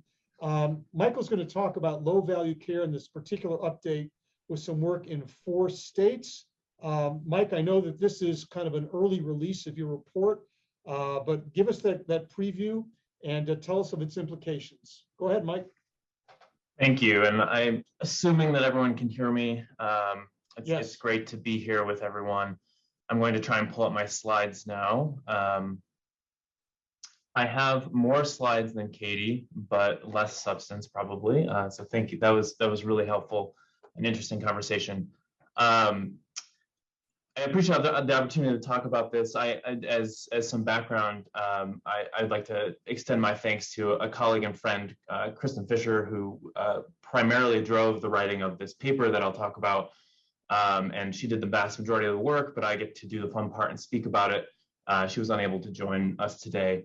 But my name is Michael. I work for Manat Health, which is not involved in this project, but very close to the work that we do here. It's very nice to see all these familiar faces, and I know that Mark will not be shy about interrupting me, and I extend that invitation to others as well. Michael, do you want to go full screen on this, or is it okay as is? Oh, is it not full screen? I didn't know that. I would like to go full screen on it. Okay. So you're off screen now. Yeah, 1 second. That's fine. You got to see all of my notes. That's embarrassing. I think it's because I have 3 monitors up that it's not showing the correct thing. I have to apologize. That's okay. Well, if it doesn't have to be full screen, then you could sort of minimize the notes and then show us more of the main slides as you wish. We could always rely on Allie to make things better. She's our new tech whiz. You're good now. You got the. Am I good now? Okay. You are good. No worries. Okay, so I'm going to mostly be talking about a paper written with data from 4 states, 4 state APCDs, and measuring low value care using the health waste calculator that has come up a couple of times today. But I'm going to start with why we're doing this paper, why we're doing it again, actually, and then discuss some of the ideas moving forward of why this is important to continue to do. So with respect to the background, why are we talking about low value care and why are we talking about this paper? Obviously, we have spoken almost ad nauseum today about the impacts of low value care on health equity. I won't belabor the point. I think it's come up. I think that it's important, though, to recognize that low value care mitigation starts in large part with data, with opportunities to measure low value care provision. And the purpose of this paper that I'm going to talk about is both to identify what are the harms, what is the utilization and what is the spending on low value care, and how we can address health equity, but also that in particular states as purchasers and as protectors of their citizens, that states are uniquely positioned and incentivized to work on low value care, to measure it. They also have access to data, which is important to this paper. So I think we've talked about the importance of health equity. States are uniquely positioned to do something about it. So one thing that we're trying to work on with this paper and with VBID Health is a major barrier to policy advancements around low value care. It has been a lack of analytical tools to understand the value of patient care within larger data sets. So taking APCD data, looking across Medicare, Medicaid, Medicare, commercial spending, and understanding the clinical nuance within that data and picking out what are the low value care uses and what is the spending is valuable for creating actionable insights so you can actually do something with. A lot of previous literature on low value care looks across sort of geographic analyses of variance in the provision of services, which is helpful. But I think direct measurement of low value care can, especially across payers, across states, across lines of business, can focus action. And this list here on the side of interventions is just for show. This is just to say that, in order to take action to, especially on the supply side, requires understanding what the data says about how people, or what kinds of services people are accessing and how much you're spending on it, and what the utilization looks like. So how can we focus action is a really important part of a direct measurement. So a couple of years ago, we put together the first iteration of this paper. I'm going to call it 4 States 1.0 and 4 States 2.0, because that's how I refer to it in my mind. And in the first iteration of the paper, it was a novel quantification of low value care. We looked at data from 4 state APCDs, Maine, Washington, Colorado, and Virginia.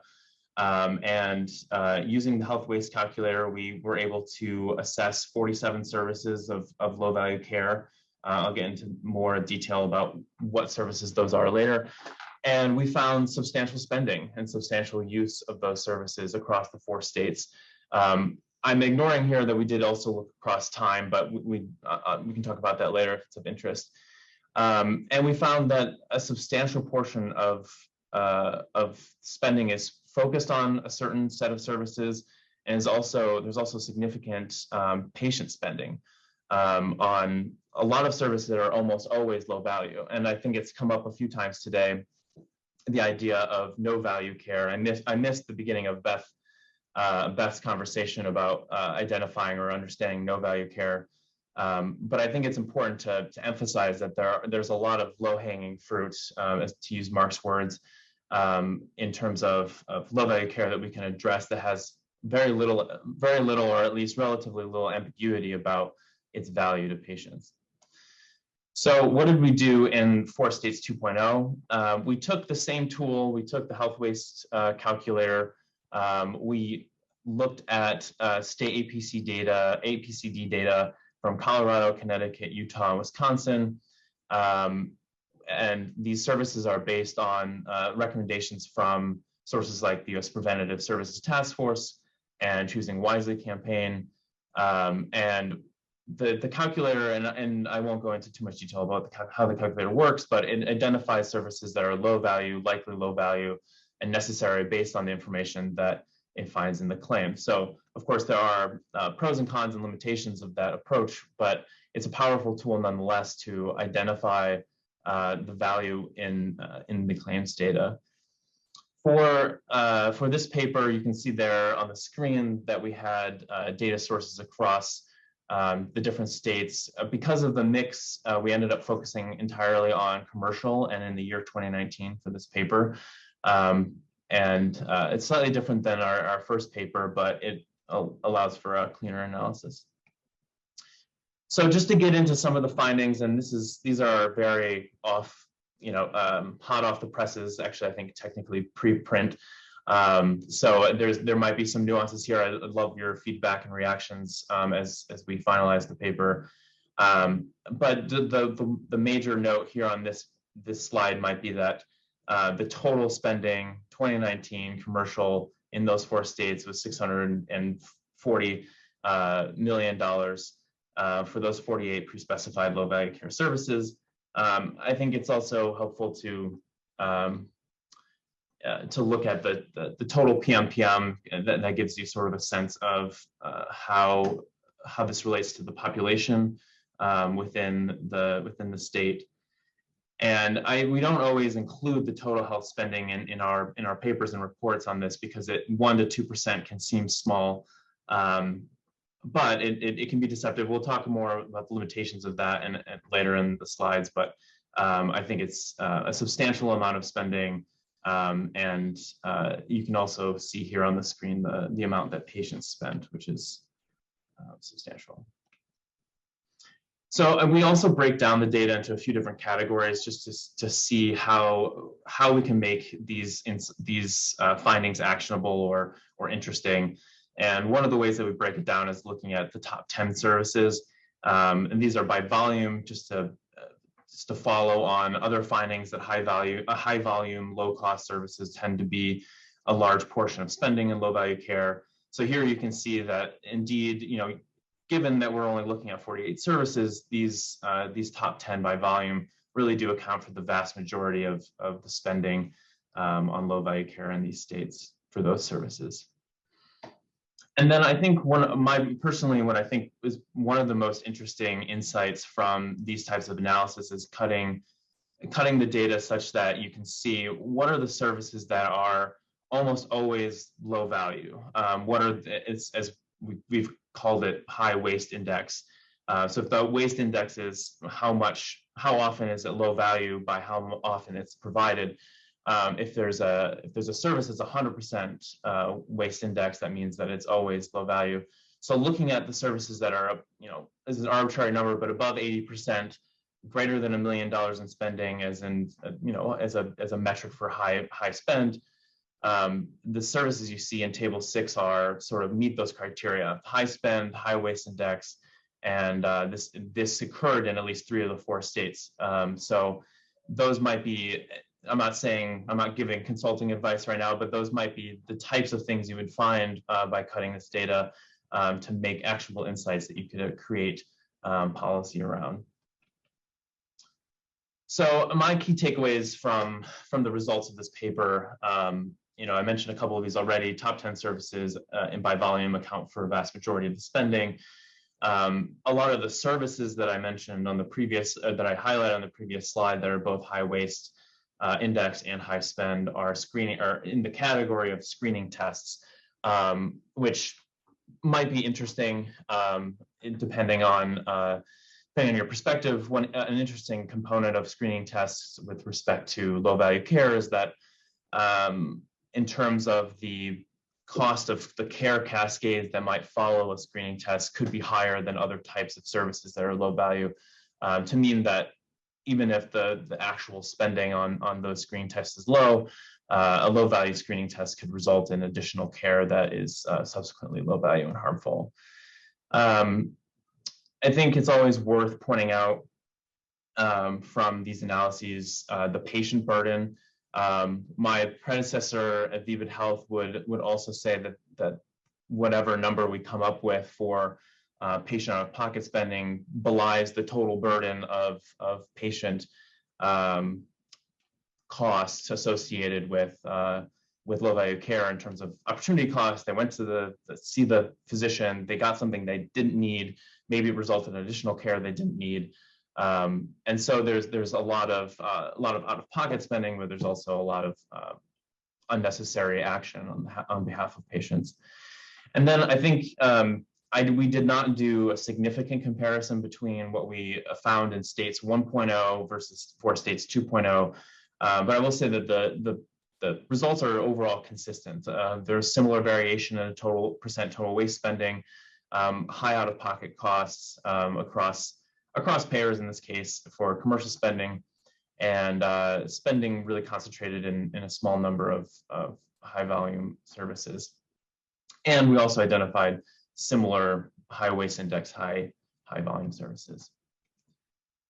So with that, there are of course limitations to these analyses. I won't go into all of these, but I think it's important to highlight that comparing across payers or comparing across states is challenging with these data. We don't adjust for demographic differences or disease burden. So any comparisons across different payers or states would be difficult. And also I think the most important thing to understand is that it underestimates the aggregate waste by quite a lot. We only measured 48 services, so the 630 or 640 million in total waste spending for commercial is really just one slice of the total waste burden. And then, of course, as I mentioned, there are a number of papers in recent years demonstrate there are various different care cascades that result in a significant cost that can come from the sort of initial service that might be low value care. So there might be things we're not capturing in these claims right off the bat. And then, of course, with APCD data, there's missing data. We don't capture all people or all payers. There are some states with varying levels of self-insured that contribute to APCDs. It doesn't capture uninsured. It also wouldn't capture bundled payments, other things that are outside of claims. So there are limitations to APCDs when it comes to any type of measurement, but in particular low value care. And so that's the paper. Moving forward, I think it both inspires a couple of ideas as well as emphasizes why direct measurement could be important and direct measurement leading to specific action. So of course, with respect to APCDs, I think that there is there's a very important use case or potentially valuable use case that's been highlighted in other reports regarding using APCDs to buy smart and to identify low value care, to identify underuse of high value care. There's also sort of an emerging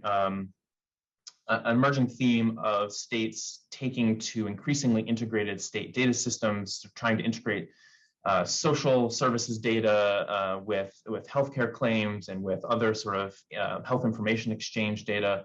So I'm not really sure exactly what that looks like, but I think that there's an opportunity there to address both the equity and low value care concerns that come, address the equity concerns or otherwise from low value care through those data systems.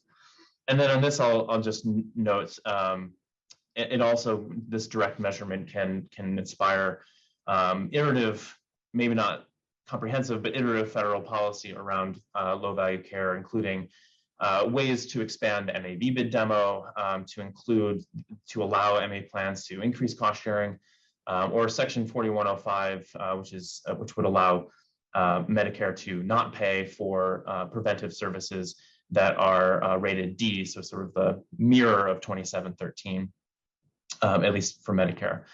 And of course, Smarter Healthcare Coalition, which came up earlier, has sent a letter to Secretary Becerra on these issues of how can we address low value care through these iterative policies, and we can send that around so you can see more of that thinking. And I'll just conclude with, of course, there are individual actions that employers and payers can take, many of which have been spoken about today. I added this in at the last second. You can see Katie's presentation. There's lots of helpful information there, more so than I had here. There's also, I think, in my perfect world, and this has been my last thought, is there is an opportunity, and I haven't had the opportunity to flesh this out. But I think that there is an opportunity to build on some of the initiatives that states like Washington Health Alliance have taken on, or Smarter Care Virginia, or other sort of multi-stakeholder, multi-dimensional models have done to engage a number of different stakeholders around the problem of low value care, identifying priorities, identifying how to go about tackling some of those low value services that people care about. And I think the member updates from earlier really reinforced the need for this multi-stakeholder approach. Payers, employers, especially consumers, they cannot do it alone, and probably will not do it alone. And there's a lot of work to be done to expand on those initiatives. So I think, in my dream, if anyone wants to work on it with me, would be to find a way to create sort of an accountable health communities model type CMMI initiative around this work. But anyway, those are my thoughts, and I'll open up now to any questions. And appreciate Michael, thank you. Can you go back to your main findings slide? I think it's about 3 slides back. There you go. Key takeaways. Please leave it on there. I know we've got a few questions. I've got a few, but let's go over to Silas Martin over at J&J. Silas, what do you have? Yes, thanks, Cliff. And hi, Michael. Hi, everyone. Hi. Really glad to see this work coming to where it is today. This is something that we're very interested at J&J, at Janssen. Looking locally where you have the data. First of all, I know this is really difficult to do, to pull together the data from different payer data sets to get a comprehensive picture. I think it's important to look at the local level, at the states where some policies are being advanced, to look at the costs, and the states themselves are looking at how to manage costs. And I think by illuminating it where it's happening in the states, you can give a roadmap to that. I think also the thing that we're focused on is the high out-of-pocket that patients are paying for low-value care, and we find that to be difficult. That's another very good reason I think to look at these points. So appreciate this research, and we are all behind it. Thanks, Alice. Any reaction to that, Michael? Yeah, we're grateful for the support for this type of work, and I think it is really important, especially the one thing that really stuck out to me, which I didn't actually highlight in this, is the difficulty of gathering the data. I actually wasn't involved in that part of this for this paper, but I will say that is in itself a challenge and a barrier to addressing these types of underuse of high value, overuse of low value care. In other work that I do at Manat, we've been thinking about different models for national APCDs or some other. I'm not scaring anybody. It's just thinking about that idea and what kind of national data set could be helpful for that. So not for this paper, but it's a thought given the challenge of gathering. Well, I think it's good to set this example for other states. I mean, that's the idea. I'm actually interested. Are there other states? Is this motivating action from other states? Let's hope so. Yeah. Can I? Let's just, Mike. Actually, Allie's going to say something. I'm sorry, Cliff. You're right. Let's go to Allie, and then we can find you again, Mike. Allie, what do you have? Oh, I don't think I should talk over Mike, but go right ahead.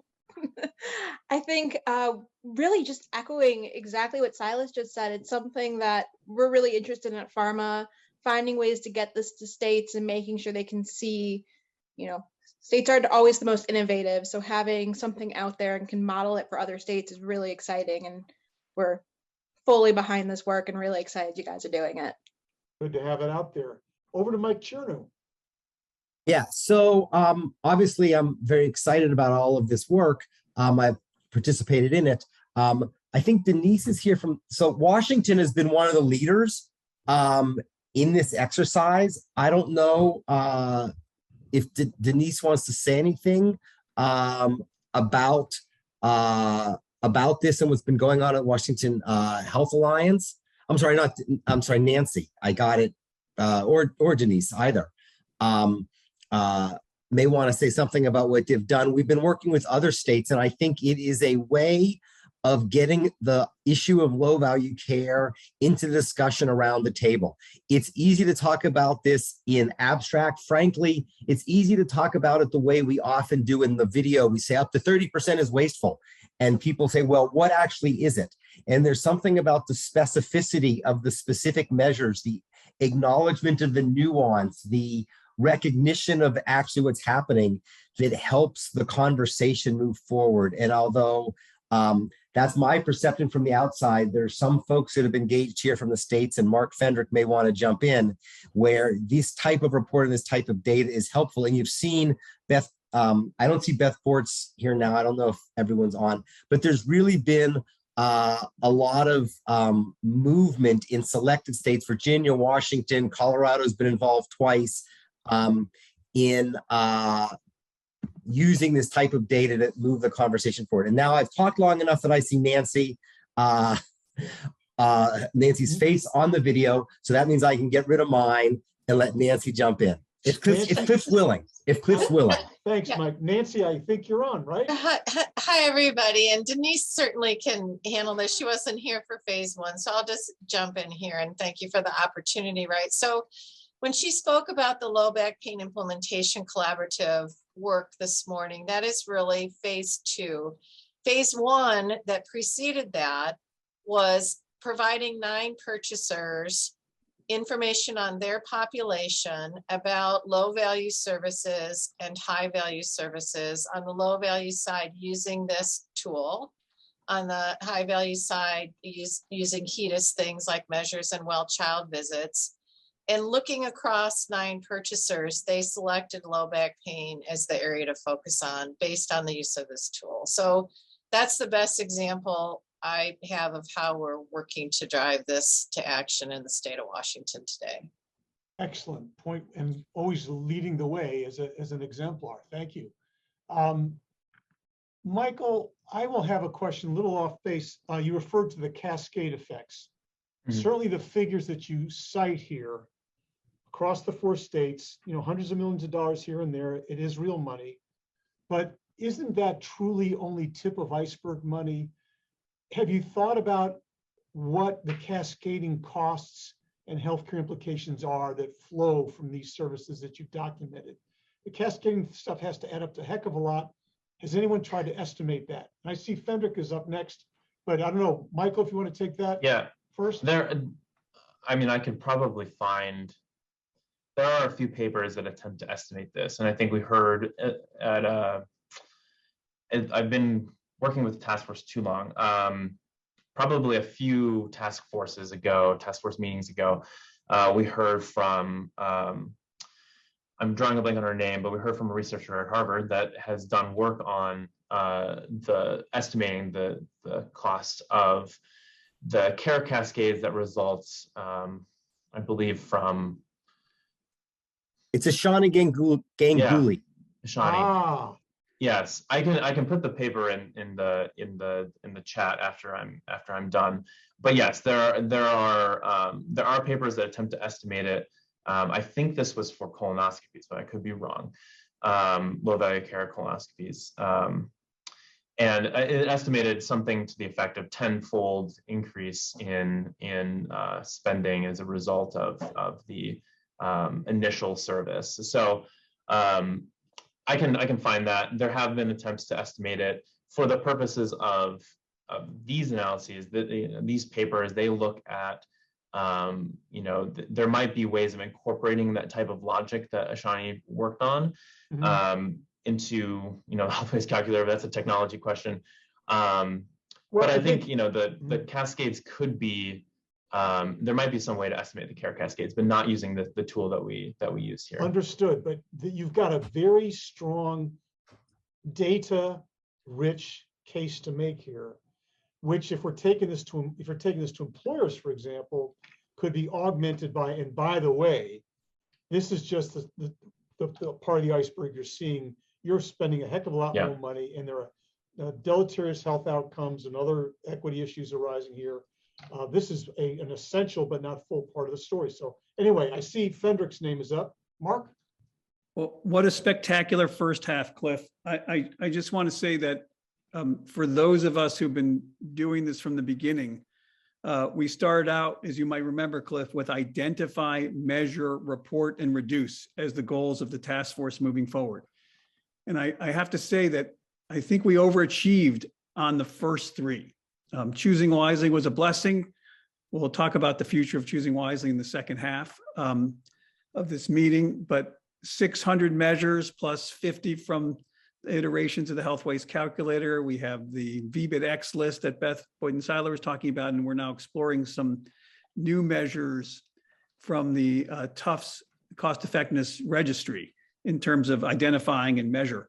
Reporting has been going, I think, really well. I think this report that Michael mentioned will help with that, but it's really coming down to, and I think we're in this turn that Mike Chern and I have been talking about, all right, let's figure out a way to actually reduce the use of these things and create that headroom, and why we're so excited about the individual implementations that are going on. A review of the Choosing Wisely program showing the services that actually worked as opposed to that didn't. We'll put that paper from Betsy Cliff and Rich Hirth in the chat. But even if we were off by a magnitude of 2, Cliff, either underestimating the cost from cascades or overestimating because of the very sophisticated issues of using claims, we're still talking about hundreds of millions to billions of dollars on easily identified services.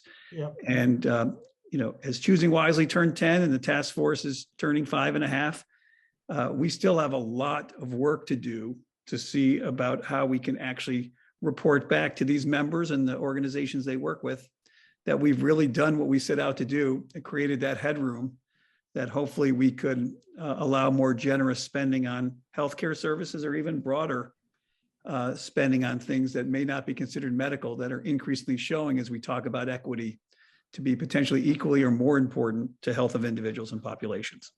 Absolutely. And, this is a 1-2 or maybe a 1-2-3-4 punch here, Mark. What Michael's just presented on behalf of his other co-authors, the work that Katie Keith described, certainly the discussions we've had before with regard to the various components of this. There's a larger, more integrated story to be told. And again, we see that kind of channeling this towards employers and the people that advise employers, that this thing is cutting you real dollars going on, but it's having such other deleterious cascading effects that you're taking a harder punch than we even knew thus far. So I think that message has come across very, very clearly here. And really quickly, I don't want to take away from the break, but several of the task force members who were generous enough to attend the VBID summit in March heard Dr. Rita Redberg. So I'm trying to encourage people not to drop after the break. Rita has been talking about low value care as long as Mike as I have. She has multiple perspectives and is as an editor of JAMA Internal Medicine, the place where we all aspire to publish our low value care work in their Less is More series. Many of you asked for Rita because we didn't have the Q&A with the VBID Summit with 800 attendees, but please be prepared. She wants to engage with you and wants to answer tough questions. I was going to set her up similarly, Mark. Rita is always somebody to get your ticket early and sit in the front. Let's put it that way. Okay, if you scroll back through your chat box, you will see links to swell articles. You'll see a link to the video that we showed earlier. A lot of great substance there. When we come back, we're going to hit it with Rita Redberg on the potential and pitfalls of low value care reduction. We'll see you at 1/4 everybody. See you then. It'll be good. I see folks are coming back and are back. And we'll be moving into our later afternoon. Well, for some of you, a little early in the day, but quarter after the hour continuation. Very big thanks to our first speakers, Katie Keith and Michael Boudros, for their presentations, quite enlightening. And I might add as well that when we did our introductions and member updates, was delighted to hear with Beth Bodan Seiler, Denise Giambalvo, Carol Hoffman, John Keats, and others presented there. The introductions of the new members, Burke, Effinger, Schlotterbeck, Rodriguez, those are also very helpful. It's really rounding out and enriching the participation in this whole low value care task force thing for 5.5 years, 11.5 convenings. We're not only advocating progress, we're making it, reporting back with the feedback, going back out in the field and making further improvements. So this is how it should work. Okay, we are delighted for what I guess I'll call return engagement. Rita Redberg gave a knockout discussion at the recent VBID Summit. And Rita is never one to mince words. And so it's always good to have her on anyone's program. As I think folks know, she's an esteemed cardiologist and of course, an editor of JAMA Internal Medicine, where she has great opportunity to not view and observe what's going on nationally and even abroad, but to comment critically on it. So it's always a pleasure to have her at a conference like this. And Rita, what you've got for your potential and pitfalls of low value care reduction, you've got about 30 minutes or so thereabouts to present as you wish, and we'll use the balance of time for Q&A, comment, and so forth. So Rita, we welcome you back. Thanks so much, Cliff. It's great. I'm really delighted to be part of this group and learn about your work and the work of the task force. And as like all of you here, I'm certainly very committed to working to reduce low value care so that we could use resources more appropriately for high value care. So I'm going to share my screen and this works. Okay, how's that? We see it. I don't know if you want to do, Yeah, I'm going to go to slideshow. Okay. Got it. Looks great. All right. So as Cliff said, I'll talk about the potential and pitfalls of low value care reduction. I'm, as you already heard, editor of JAMA Internal Medicine, and also this work was funded by the Arnold Ventures Foundation. have no financial conflicts. I just thought I'd spend a moment sort of saying, how did I get here? Because I am a cardiologist at the University of California, San Francisco, and I wouldn't say that, fortunately or not, most cardiologists have the same view towards sort of technology assessment that I do and sort of how I see things. But I will say that I grew up in Brooklyn before it was hip, as my daughters like to remind me. And I would say the part of Brooklyn I grew up in hasn't changed that much. I graduated from public high school, actually the same school that RBG graduated from a few years before me. And we actually went to the same college. We both went to Cornell, but I grew up, neither of my parents, I'm first generation college student, neither of my parents actually finished high school. And we grew up, with a big mantra of not wasting things. I would say my mother was recycling before there was a word or a term of recycling. And so I think that idea of not wasting things got really instilled into me, and perhaps accounts for some of how I see healthcare currently. But I was very fortunate, as I said, to go to Cornell, and like Mark, I got to spend time at the University of Pennsylvania for medical school, which was fantastic. And I worked with John Eisenberg, who some of you may know. And in particular, he was doing a project to try to reduce inpatient lab ordering by the house staff. And he would do this by sending notes to the house staff. And this was before email. I was at medical school in the late 70s. And the notes would just ask questions like, what did you learn from this Chem 7? How did it help in the care of your patient? Did it lead to any changes in management? Were the patients better off? It seemed like pretty basic questions, but it made me realize that perhaps we weren't asking those questions routinely. And he then, like a good academician, studied whether the lab ordering went down after a month of sending these notes to the house staff. And it actually had no impact on house staff lab ordering behavior, but it did have a big impact on me and made me really start thinking about the big picture of medicine and what we're doing, because before that I had assumed that everything we were doing was because there was a good evidence base and patients would be better off. And so I actually then took a year off between the third and fourth year of medical school. Penn has this great program, which is an exchange with Great Britain. And I got a Toron Fellowship and studied health policy for a year at the London School of Economics, and did my master's thesis actually on cost effectiveness of heart transplant surgery. And then came back and finished medical school, did my cardiology fellowship. I did take one more sabbatical back in 2003, 2004, and worked as a Robert Wood Johnson Health Policy Fellow. I actually worked in the office of Orrin Hatch. At that time, he was chairing Judiciary, and the Senate or the Congress had just passed Medicare modernization. So that's sort of how I started looking at why do we spend so much money on healthcare in the US, and yet our return on investment is not nearly as good in terms of health outcomes and access to care as other countries like Western Europe that spend much less than we do per person. And so that is my segue to why I got interested in reducing low value care. And as a cardiologist, I soon began to realize that the low-hanging fruit is really in technology and medical devices. And most medical devices are cardiac or orthopedics, although particularly the high-risk ones, although there certainly are lots of others. And then, as you know, there are increasingly, we're using medical devices in clinical care.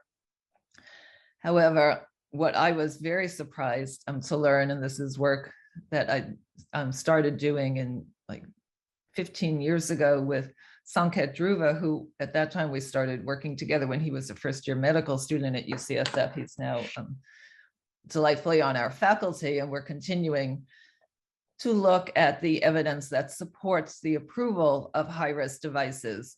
But I was very surprised when we first started looking to learn that most high-risk cardiac devices and other devices gain FDA approval even without any high quality randomized control trial data, that there is clinical benefit. And if we have time, we can talk more about that in question and answer, but I will leave it at that for now.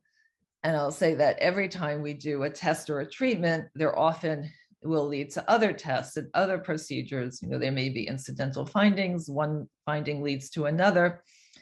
And unless the initial treatment or test was really leading to patient benefit, all of those additional tests that engenders then just increase chance of complications, increase cost, and don't improve outcomes. And I also, we've started studying not just the benefit side, but trying to look at the harms of medical devices in particular, but treatments in general. And unfortunately, as I think our FDA commissioner has acknowledged, we have a very weak post-market surveillance system. Adverse event reporting is estimated to capture only 10 to 15% of all adverse events for medical devices. There's really, it's difficult to report, it's cumbersome. Physicians and patients are not required reporters, only the manufacturer is required. And it's not a good system for capturing data, and certainly not in real time. So let me continue. So what are the challenges then to reducing low value care? So sometimes, you know, a procedure or a treatment isn't clearly just low value. It may be helpful in one population, but not in another population. For example, cancer screenings often have a particular age that's suggested because that's where it's going to have the most impact. I would say that our payment system is really heavily tipped towards procedures, and even as a cardiologist, which is a procedure heavy specialty, there's certainly an imbalance in reimbursement from the more cognitive, you know, evaluation and management. And I think this has effects on our practices, particularly in a fee-for-service model. And there's often an expansion of indications. So for example, once, you know, something gets introduced for very symptomatic patients, like transcatheter aortic valve replacement, but now I'm seeing patients who are asymptomatic and are being screened for aortic stenosis. Well, that's a lot harder to say that replacing a valve is going to improve the life of someone who is asymptomatic to start with. So there's that kind of expansion of indications. So there's just a lot of ways that even care that started out as high value can become low value care because it's not used for the right person, for the right, or at the right time. I think, and we certainly in GEM Internal Medicine, we have launched with Deborah Grady was a big leader in the Less is More section, but we launched a Less is More series in 2010. And what we wrote about is that the real culture in our country, and really I think internationally, is that more care is better care, and that something that's newer is always better than something that has been around for a while, and that more, you know, technology would be better than a low-tech approach. And sometimes that's true, but sometimes it's frankly not true. And I think we really do need data. Probably some of you saw this article in the New England Journal a few weeks ago, but it was the 10-year sort of a commentary or perspective on choosing wisely. And I think most people are familiar with choosing wisely. We can certainly talk about that in the Q&A too. I think it really got a lot of conversations started. I give the American Board of Internal Medicine Foundation a lot of credit for that. But what this perspective noted was that just making lists and publicizing them were not sufficient to reduce low value care. And that in the 10 years since Choosing Wisely was launched, low value care has continued to be rampant. So I'm going to talk more about sort of how can we make more milestones in terms of reducing low value care. some of the limitations that were noted in that New England Journal perspective from the top 5 lists, because if you recall, the Choosing Wisely campaign basically asked professional societies to make a list of the top 5 things that patients and physicians should discuss before going on and doing them. And there was a lot of concerns. This was all from the perspective and from other conversations and discussions that the evidence was often not cited. So the top 5 lists would list 5 things, but not kind of give a literature review or how were those things chosen. And the concern was that many of the recommendations lacked any high quality data that these were indeed the right things on the list. There wasn't an actual implementation plan. So just making the list itself wasn't leading to any change in action. And there was no concern for costs on the list. I will say, I think the ABIM Foundation felt, their job, they were getting the conversation started, but that it wasn't the role of Choosing Wisely to actually go the next step towards implementation. And, that I understand that. And I believe there's a lot of payers in the audience, and that, that it has to be a collaboration between the professional societies, doctors making these lists, and then a plan with payers for implementation of the list. So as I said, I've been interested in sort of low value care and why do we do so much of it for many years. This was findings from one of the more interesting and fun studies that I did 15 years ago now with some colleagues, Grace Lynn, who's still at UCSF, and Adams Dudley, who's now at University of Minnesota. But we basically got focus groups together and talked to internists and cardiologists about inappropriate PCI. And it was case-based. It was actually based on a patient I had seen shortly before we started the focus groups, who was an ex-NFL player. He's still in his 40s. And it was in February, and his wife had bought him a coronary calcium scan because there was a Heart Month Valentine's Day special. And although he was, as I said, an ex-football player, he was still, pressing 150 pounds, going to the gym every day, doing aerobic workouts, but he had a lot of calcium on his scan. And the tech actually told him that he needed to get straight to the cath lab and had a cardiac catheterization.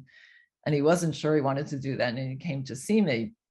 And so that was kind of the case that we used as the case then to talk to focus groups of doctors. And in my office, I reassured him that his risk was very low for heart disease. He didn't need to worry about the coronary calcium scan, but I suggested not having any more because it wasn't going to be helpful or change management. But for the focus groups, we had the patient go on to a stress test that was equivocal, and then onto an angiogram that did show a blockage in a coronary artery, and then asked everyone what they would do. And pretty much uniformly, internists and cardiologists, and we kept them separate because we thought otherwise the internists may not feel free to speak with cardiologists present.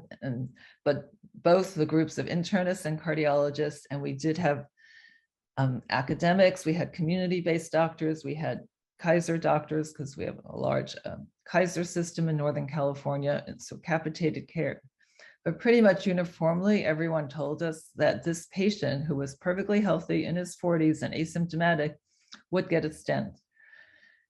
And they had a lot of reasons for why he would get a stent, even though there was absolutely no evidence even back then. And now we have ischemia and orbita, so even more randomized trials showing no benefit for stent compared to medical therapy, and certainly not in an asymptomatic patient. But what they told us was, even without the evidence, they knew that stents worked, that the angiograms looked much better after a stent because you could see a blockage and then you could see it opening. They were much more concerned about not doing something than they were, we said, well, what if they had a complication of the stent? Wouldn't that, worry you? And they said, no, they'd be much more worried about what would happen if they didn't do a stent. They said that patients preferred to have a stent. People always mention defensive medicine, that they might get sued if they didn't put a stent in. And that they would say, well, it's really the wife started this. She should have never ordered that coronary calcium scan, but once she did, there's nothing we can do because now we have the results and we have to take these actions. So I think it was a very telling conversation for what drives what I would see is a lot of low value care. I mean, I think in this case, this is clearly low value care. He was asymptomatic. You can't make an asymptomatic person feel better, and we certainly weren't making him live longer, this person that we made up for the focus group. Okay, so as I mentioned, we're very happy to get funding from the Arnold Foundation for this project of reducing low value care. And I want to talk for a few minutes about what we're actually doing and hope that more people are interested in partnering with us. So we have a three-pronged approach to reduce low value care, and evidence is really the main driver and sort of the foundation. So first we look at the evidence for commonly used technologies, and we are focusing on devices because I think devices are often overlooked when we're looking at low value care. And we look for the evidence, what are the benefits, what are the harms, and then we also look at utilization. Is this a commonly used procedure or device? Because if it has no benefit, but nobody gets it anyway, it doesn't really matter so much. And then we analyze, we look at the data, we sort of try to make predictions on, in particular, how many people this impacts and how many associated adverse events we might be avoiding if we were able to reduce low value care from this particular device. And I'll give some specific examples in a few minutes. And we are very fortunate right now to partner with Louisiana Medicaid, who work with us to implement these evidence-based evidence-based policies to drive change and actually take the next step of the implementation and reduce low value care. So, as I said, our process is that we look at clinical practice guidelines, we look at the peer-reviewed medical literature, and then we prioritize treatments that have little or no benefit, that are high volume and high cost, that pose the greatest risk.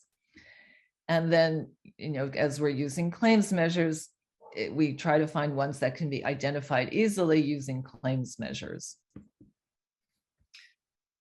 And these are examples of some of the low value procedures that we have identified and are working on.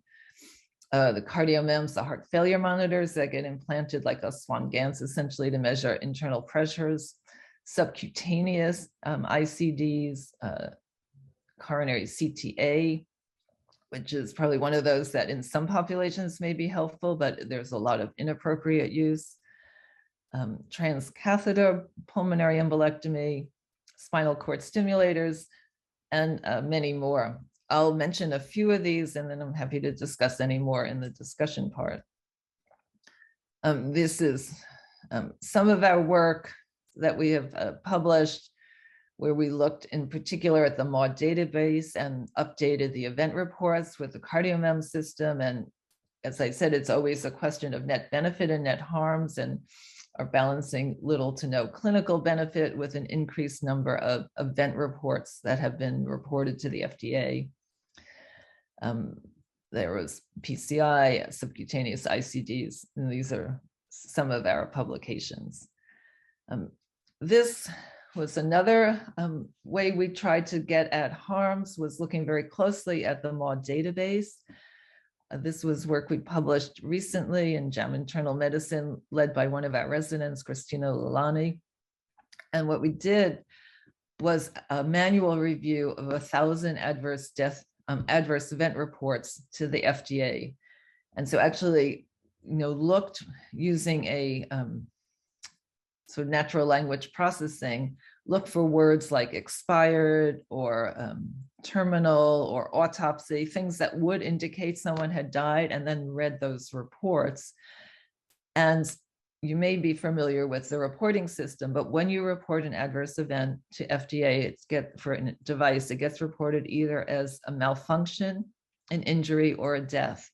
And as I said, the manufacturer does 99.9% of the reporting because they're the only ones who are mandated to report. And so they decide what category to report the adverse event in. They decide whether to report the event, and then they decide what category to report it in if they're going to report it. And what we found was 23% of reports of a patient death were reported to MAUDE as either an injury or a malfunction. And I will say what it says on the instructions is if you're not sure if the device caused the death, because of course that can be hard to say, it should still be reported as a death, and the reporting doesn't imply cause, it just means that there's an association. And the reason it's important to report deaths accurately in the MAUDE database is because the FDA only routinely reviews events that are reported in the category of death. There is really insufficient staffing, I think, in the post-market surveillance part of FDA, which I'll talk about in a few minutes. And so the only databases that are routinely reviewed are the ones reporting deaths. And so if deaths are reported in other categories, they're not going to be noticed, and perhaps a safety signal could be missed. So we concluded in this that improved accuracy of reporting can enhance patient safety. As I said, we've also been looking at post-market studies, and particularly interested in post-market studies now because we had Cures, or now it's called Cures 1 because Cures 2 has been proposed. But the Cures Act of 2016 really rested on the idea that we can shorten pre-market time and then rely on more robust post-market research. So again, Sanket and I, with another resident who was also now a cardiology fellow, Danny Hidano, looked at how post-market studies were being used and had their use increased after the Cures Act because of the increased reliance on post-market data and the shortening of pre-market time. And what we found is that there has not been an increase in post-market surveillance, and that unfortunately our post-market surveillance remains weak, and post-approval studies are limited by delays in getting started, revisions of protocols, and studies getting ended. Also, most of the post-approval studies lack an active control group. So if you didn't have the data of randomized control going in to the device and into approval, so you didn't know if you were better off getting the device or not getting the device, you weren't going to get it from a post-market study because there was no control. And that there was, we also found in this review of post-market surveillance that most of the studies emphasize surrogate outcomes and not clinical outcomes. And of course, surrogate outcomes are things that are not meaningful to patients. So you can see how all of these things would contribute, I think, to low value care, because now we're putting treatments and devices on the market without having data of clinical benefit, and we're not getting the data in post-market that patients are actually benefiting. But meanwhile, these devices are being used and diffused and becoming part of practice and culture. And it's particularly relevant right now as MDUFA is being negotiated, because the Medical Device User Fee Act is where manufacturers pay some fee to the FDA.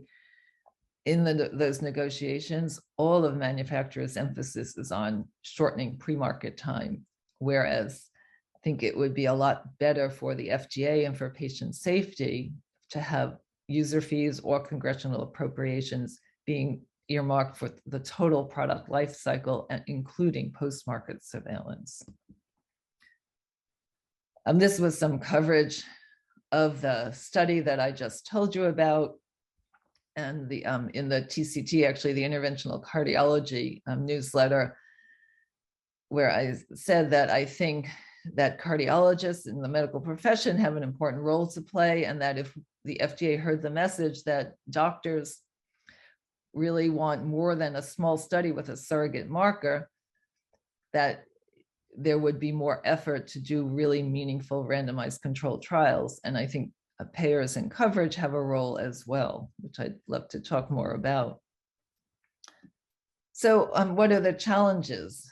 Well, I think currently, we've tried different systems like value-based payments, global hospital budgets, bundle payment, ACOs, which can be helpful, although there is concern, for example, with bundling, that bundling does reduce costs, but it doesn't look at appropriateness. So you could have lower cost procedures, but still a lot of inappropriate or low value procedures for not the right patients. And of course, the issue with across the board cuts is that often those will reduce all care, which means high value care as well as low value care, because certainly patients and even physicians have a hard time distinguishing between high value and low value care without some sort of help or effort. Other sort of pitfalls in implementing or reducing low value care is that the coverage criteria often don't look at value in the coverage. So coverage may come from guidelines, from practice, from other things that aren't particularly looking at does a patient benefit, particularly as we have faster approval processes and more reliance on surrogate markers, which are not an indicator necessarily of patient benefit. I think there's still a lot of hype around innovation, but the hype really exceeds the evidence of benefit. There's also often an attempt to call reducing low value care rationing, which I think it's not rationing if it wasn't helping you, but that's always a very politically sensitive topic. And I think it's much harder to generate evidence, frankly, after technology diffusion, like the cardiac CT example, which I sat on, maybe Cliff did too, because we were on MedCAC together for a while, but back in 2006, the Medicare Coverage Advisory Committee looked at cardiac CT and found really little to no evidence of clinical benefit from its use. Yet at that time, Medicare issued a non-coverage decision, and the regional carriers all within a year after a big lobbying effort by many, did issue a pretty liberal policy for cardiac CT coverage. Well, then a lot of people trained in cardiac CT, a lot of scanners got sold. At that time, then CMS tried to revise and make the cardiac CT more restrictive because they became very concerned about the exponential increase in cardiac CT imaging. However, after doctors had trained, equipment was bought, these are expensive scanners, it's much harder to take back. And that's why I think, this rush to market is not really a good idea. It's better to wait and be sure things are actually beneficial for patients and safe before putting them on the market. The post-market surveillance, as I told you, isn't working that well, and it's much harder to take back something that people have gotten used to doing, whether it's helping or not. All right. So I'll just spend a few minutes on the Louisiana example, and then we can turn to Q&A. But as I mentioned, we are working with policymakers at the Louisiana Department of Health, and we have focused on a few low-value procedures to start, and the idea is to allow redirection of their limited resources to high-value care. And so we go through this process, which is sort of what I have already shared with you, the evidence first to look for low value care, then quantifying it. Then we go, the implementation part sort of starts with reviewing the clinical coverage policies. We have a low value device selection index that basically has all the components that we've already talked about. And then we go, these were all things that had current policies. So we sort of made tweaks to the current policies to make them more aligned with the evidence.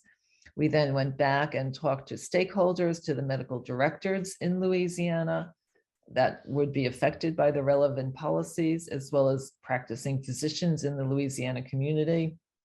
After getting their feedback, we made more tweaks to the policy, and then we implemented the policy. So we have now implemented this one. These we've talked about, and I'm going to skip in the interest of time. These are the policies that we have now implemented on endovascular intervention, invasive coronary angiography, and endoscopic sinus surgery. And then we are currently after a year of implementation, we'll collect data and look at whether there were differences in both volume and also outcomes. Other things and other ways, I think, to reduce low value care is to submit comments to our federal agencies like FDA and CMS. And for example, we have been very opposed to the Medicare coverage of innovative technology pathway, which has now been reconstituted as the transitional coverage of emerging technology pathway. And we did submit public comments to CMS, and I'm sure most of you know, but this was the proposal that if FDA gave a device a breakthrough status, that Medicare would have to cover it for 4 years, no questions asked, and no post-market surveillance.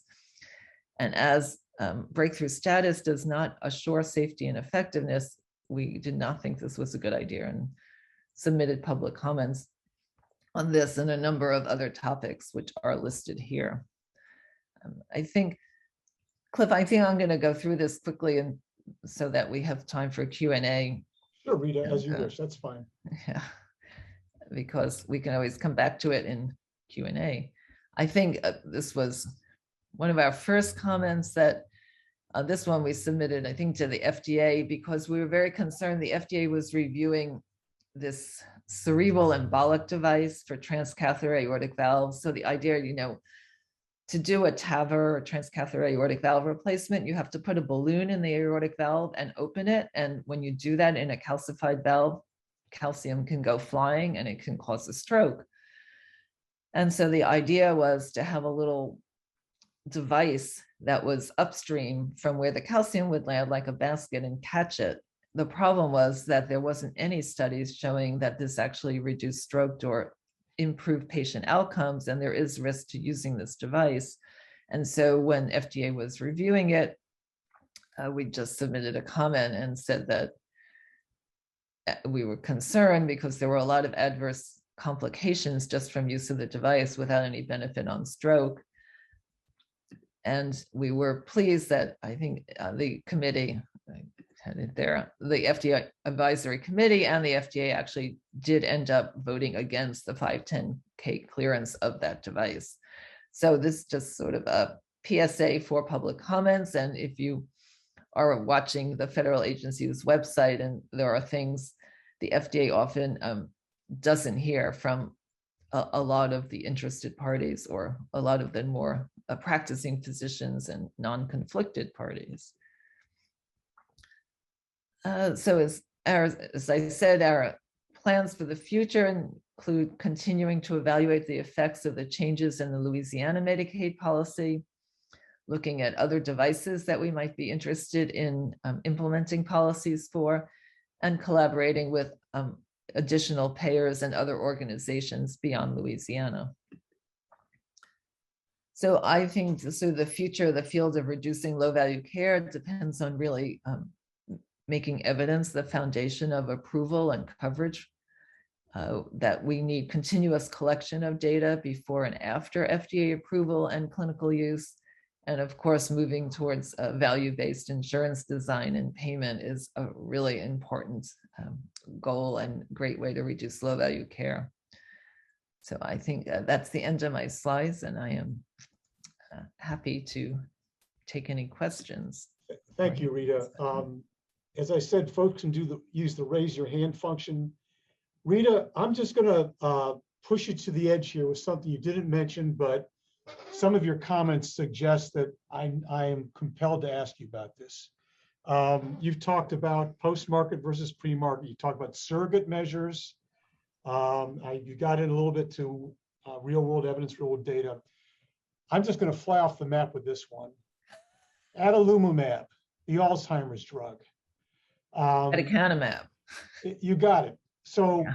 You didn't mention either of those, but good gosh, this Alzheimer's drug has gotten all kinds of press, all kinds of slings and arrows being flung all over the place. Are there any lessons in that, and what have been your observations about where you think that's going to go? You and I didn't talk about this ahead of time, but I just want to push, like I said, push you to the edge on this one. What do you got to say about that drug? Sure, that's fair game. And that was the slide I went by a little more quickly, but in the public comments, we actually did submit public comments to CMS about aducanumab. And I wrote a viewpoint with Ken Kovinsky and Jay Crossan, the former chair of MedPAC, that was published in JAMA Internal Medicine. So, but I'll just tell you, I mean, as I think it's inarguable that there was no evidence of benefit for aducanumab. I mean, that was what 15-0 vote of the FDA expert panel and the FDA's own reviewers. I mean, it was quite shocking that that drug got FDA approval. And obviously there's a congressional investigation of what happened in what conspired between FDA and Biogen that led to that approval based on some post hoc analyses of surrogate data and a surrogate marker. I mean, that was the FDA approval of aducanumab was based on the accelerated approval, and it was a surrogate marker of amyloid plaque, which the panel was told specifically not to consider because FDA did not consider it a valid marker. And it was one of the reasons that 3 of the experts actually resigned. And I think that's what Aaron Kesselheim from Harvard specifically cited, the disappointment what are the lessons? Like, you're a keen observer of this. You talked, I'm going to ask you later about choosing wisely. You saw what choosing wisely did and did not accomplish. You've seen there are various players in here. There's, a well-meaning industry. There's a high demand patient advocacy effort. There's a regulatory agency that's trying to do its best, but sometimes struggles. You've got CMS as a major payer, and a lot of commercial insurers are watching. The way this kind of rolled out, Rita, like, do we have any lessons to go forward with at this point? Like, what do you want us to do next time? Well, certainly, I think you should listen to your expert panel. And I think you have to have evidence. I mean, I would love to see an Alzheimer's drug that works, but I wouldn't love to see one rolled out that is more likely to be harmful. And, 40% incidence of bleeding and swelling in a population that was very carefully selected and looks nothing like a Medicare population. So, side effects are going to be way higher in a Medicare population is not something that I want to see rolled out. And it's always the issue, as I said, once something's out there, even when it's dangerous, it's hard. I mean, what's the good? And then not to mention the cost. I think Medicare really did the best course forward, considering, many people thought this drug should have never been approved, but considering it was approved, aside from not covering the drug, which wasn't seen to be a politically viable option, going with a coverage with evidence development and basically doing the randomized controlled trial that frankly should have been done before approval, but at least hopefully we will. And I think Medicare has really outlined a very strong plan, though they're now getting a lot of opposition, but I hope they're going to continue because that is, I think, the right thing for Medicare beneficiaries and the right thing for the program. I mean, the only way to know if that drug is actually working is to do a randomized trial with clinical outcomes and to enroll all comers, like not to exclude people that are in the Medicare population. Anyone with comorbidities was excluded from those Biogen trials. They weren't ethnically diverse. They excluded people who were on anticoagulants, which is a lot of the Medicare population, and they still had all the bleeding. So I think what CMS proposed was great. And the thing is, as a fellow former member of MedCAC, and we had similar discussions about this stuff, Medicare actually got into jacking up its premiums in anticipation of this drug. So we talk about tens, millions, and sometimes hundreds of millions of dollars, and we verge into the billions. All that work could be minimized, if not dwarfed, by a few things like this one, where the systems, the cogs in the wheels didn't work well together. And I know, again, you're a keen observer of this, and I'm glad you kind of shared your thoughts on that. I see that Chernu has a comment. Mike Chernu? Thanks, Cliff, and thanks, Rita.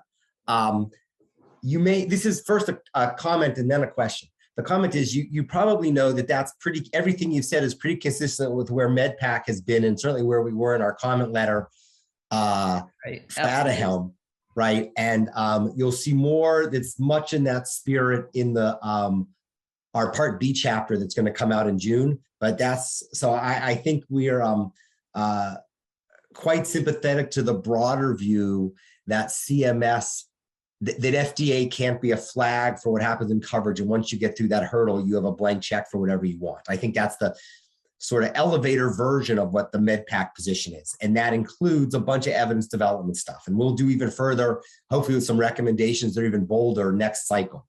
But that's a MedPAC constraint. I do have a question, but I did just want to say that because it's right in the spirit. And I just want to say that was a fantastic letter and really showed great leadership. I know MedPAC is in a very important and sensitive position, and really was such a strong letter, and to protect the program, as I said, and beneficiaries.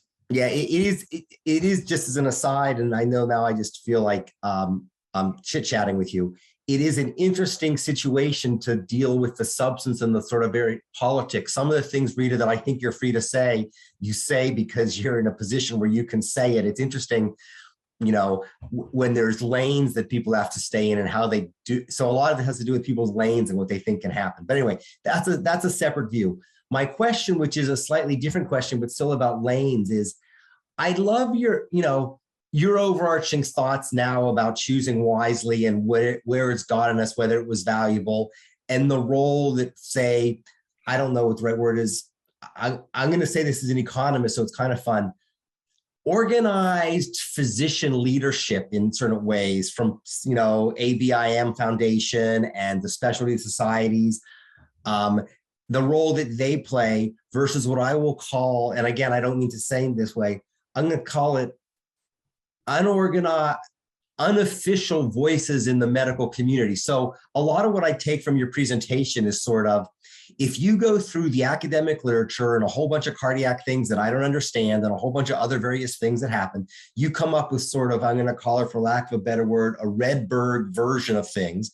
We did a similar exercise as part of this task force, right? We went through things. We relied very heavily on choosing wisely, and we did that explicitly because we didn't want to get into an argument about what gave us the authority. So the same is true with the health voice calculator.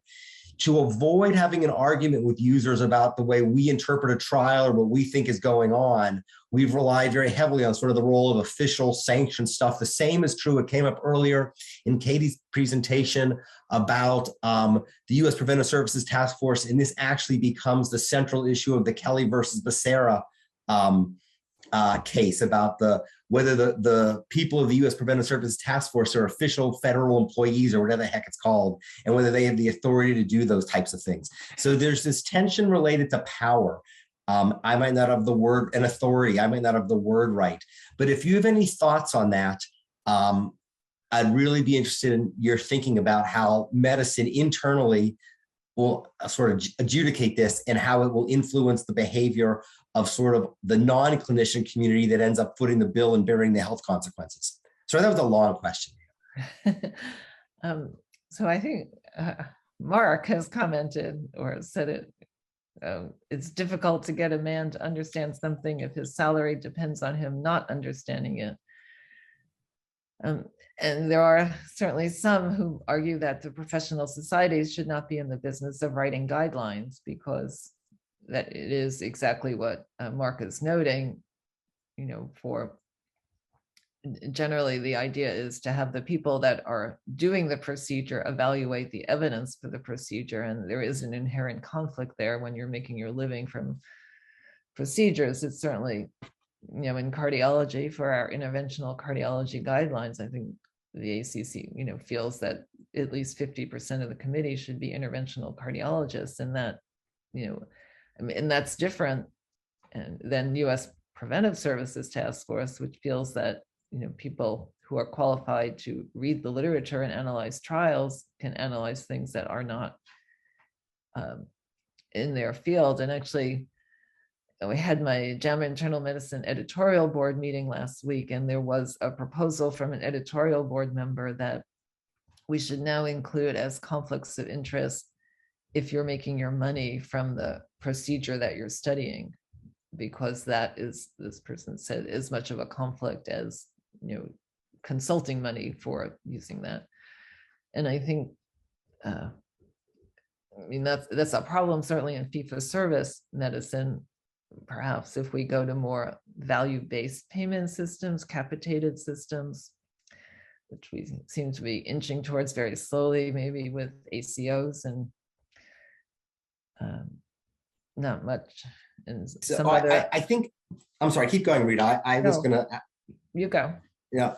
I think one of the challenges that many people on this call might face is that if they're in a position in the system that doesn't make them physicians, but they're trying to manage. So for example, I think there's going to be a big fight on prior auth, right?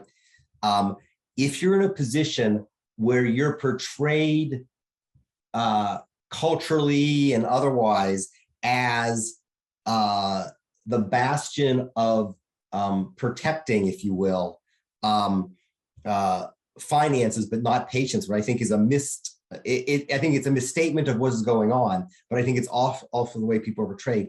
It's challenging for those organizations to do things without having cover from the medical community. And I think with choosing wisely, for whatever critiques you want to give about it, I would say for the Low Value Care Task Force and for the work that we've done with Health Risk Calculator, it provides a level of cover that extends beyond having to get into a debate about a particular study or not study. The same is true, by the way, of the FDA, which is why some of the critiques of the FDA are so challenging. Christine may comment on that. But in any case, that I think is really the core issue about how we've tried to work as a task force to help empower those people outside of the medical community per se, to figure out how to act on what's there, and knowing how strong the evidence needs to be is really important. Yeah, absolutely. I agree with everything you said. And I think giving cover is important. And if, choosing wisely contributed towards that, that's a big contribution. Cliff, were you saying something? You're muted now. Chris Jude, over to you. Remind people with whom you are and what's your point, question. Yes, Christine Jude with Discern Health Real Chemistry. Thank you very much for the presentation. And I wonder, thinking back to the article, that measurement was, measurement of low value care was kind of seen as a limitation. And I'm wondering if in this discussion that Mike was bringing up, if there could be some type of consensus around appropriate measurement that payers, that providers, that patients, that all would kind of have some input, if you would, if that could help sort of balance the scale a little bit on those dollars and cents, if you will, that maybe get cut out, or the living, that Mark is talking about, you can't understand because it's your living, that maybe if there's some other remuneration or value put to that, it could maybe help bridge this a little, because we're just going to keep bumping into this. Mm-hmm. So what's sort of the next bite? And if choosing wisely doesn't want to go there, how do the rest of us go there? Well, I can make a comment, and maybe Cliff or Mike or Zero wants to make a comment, but I think what you're, if I understand you right, I think that is what the first or second generation, or I don't know what generation we're on now, of ACOs were trying to get at, was not just to have, penalties for low value care, but also to return incentives to for reducing low value care, so that it wasn't just seen as losing volume, losing income. Mm-hmm. Always, of course, you want to measure outcomes, because as I think it's an unfair, and I would like to never hear the word, being accused of rationing when you're reducing low value care, because it really just brings the conversation. It's not. And so, continuing to watch outcomes, but it is really important, so that people see the benefits. And frankly, in the journal, that's why we try to focus on the harms, because I think what we tend to underestimate, just maybe it's human nature, and certainly as physicians and patients, is we consistently underestimate harms and overestimate benefits of medical treatments. And I'm not saying, there's certainly treatments that are of benefit, but we attribute way more benefit and don't acknowledge the harms. And sort of thinking about that and making that balance and always keeping an eye on the goal of improving patient health and improving safety can get us there along with the value-based payment, but maybe others have more thoughts. Christine, does that help address it? It does. I think there's just more work to be done there. I think we all agree that, Right. it just is one more thing. Yeah, we got to go try to nail that. Zaru, did you have a comment on that, or you're just showing us your background there? I just wanted to say I agree with Rita. Good. That's always a good idea. Cliff? Rita, I want to bring up something about real world data and real world evidence. It's been about a decade since everybody's kind of been pushing for RWD and RWE. And in 2016, the FDA actually, there's an article in the New England Journal by Sherman and actually Califf and others, Bob Temple, that really said, okay, we're the FDA, we're into real world evidence for, at least for pharmaceuticals at the time. And I'm wondering about a fresh look now, and you alluded to this, in the relative balance of evidence generation on the pre-market side and the post-market side. And it sounds like we might be a little disappointed in what the post-market side gets. The promise was we might be able to lower the hurdle a bit pre-market if we know we're going to get good RWE on the other side. Is that playing out? Your reference before to the lack of active control groups suggested something to me, and the emphasis on surrogates, maybe a few others, but it sounds like that rebalancing isn't quite in shape yet. What do you think about that, Rita? I think you said it exactly right. I think that rebalancing is not quite in shape. And I don't think that real world evidence can replace a randomized trial, because what I'm seeing now, for example, like with the expansion of the TAVR indications that have been done on real world evidence, you have no idea if people would have been better off without the intervention, because there's no control group. I mean, without a randomized controlled trial, all you're doing is collecting data on use. You don't know if you're using it correctly. You don't know if you should have used it. You don't know, and you don't know if you would have been better off without it. I mean, real world evidence to me has a role, because once you have shown safety and effectiveness in a randomized trial, so you know that you're better off with the treatment than without it, then you need to have a bigger population, because probably you didn't have a lot of women, or you didn't have a lot of minorities, and you didn't have a lot of older people in the trial. And so you can get all of that and really get a much better generalized idea of how the safety and effectiveness and how it differs by subgroups. But I don't think it can be used in the way that I hear it being pushed now as a replacement for randomized controlled trial. You can't not have shown something was safe and effective, put it on the market, and then say, okay, I followed, and only 90% people survived. Like, maybe everyone would have lived without it. You just don't know. Right. So given who we've got on our group here, we're very well represented by the payers, and a real strong representation by the commercial insurers, a large and growing cohort of employers and so forth. Would you be calling upon them to scream a little louder to try to really get the stronger evidence that you're describing, to not put up with biomarkers that are lousy surrogates? Absolutely. And the thing about the reporting the adverse events, do we not need a larger voice from some of the folks that we've got on this call whom they represent?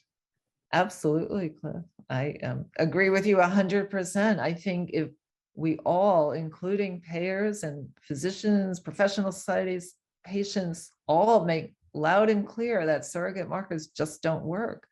Yeah. They don't. Surrogate markers, almost, I can think of very few, if any, that actually predict clinical outcomes. And if you told a patient you're doing this risky procedure because their images are going to look better, would you sign up for that procedure?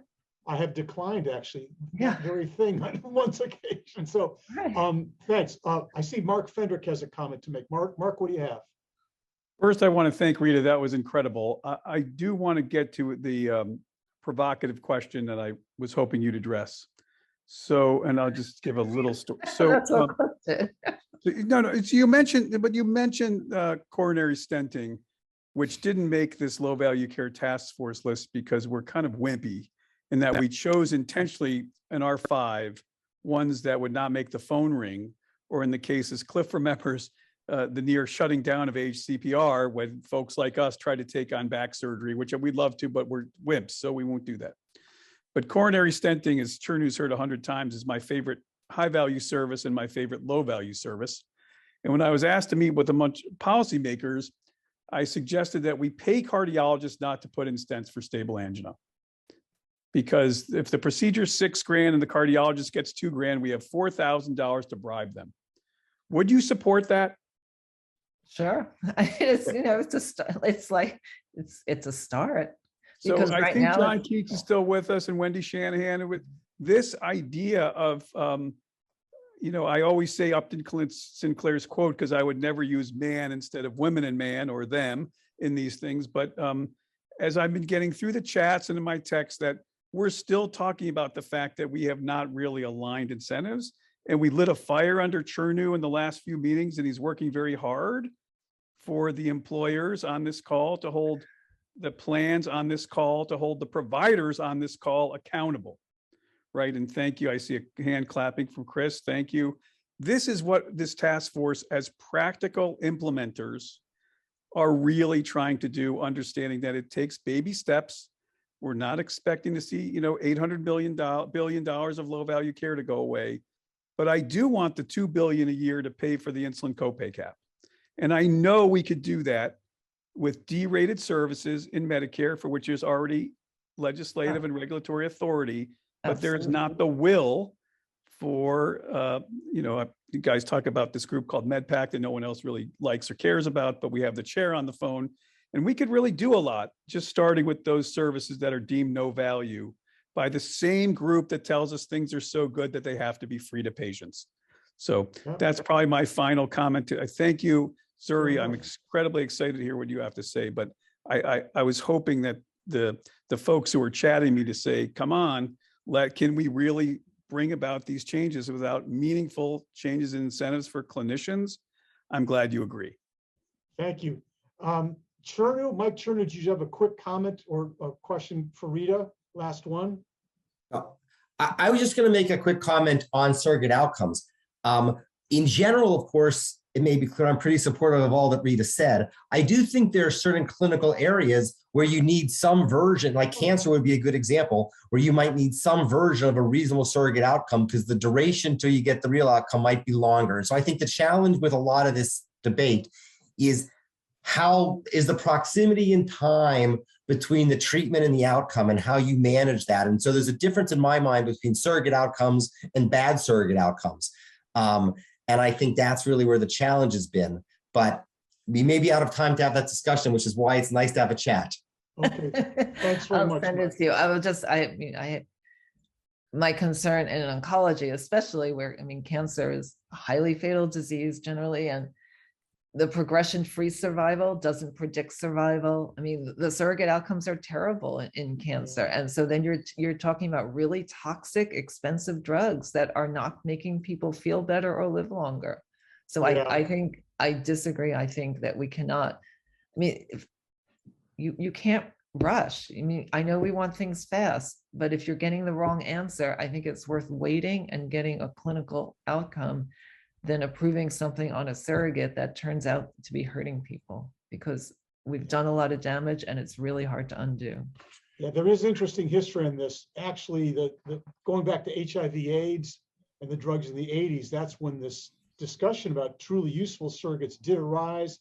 The FDA did change how it was looking at things along with NIH, but progression-free survival sounds so good to a patient. Progression, progress, free, good, survival, good. It sounds so good, and it's kind of a misnomer. In any case, Rita, as always, thank you so much for your insights.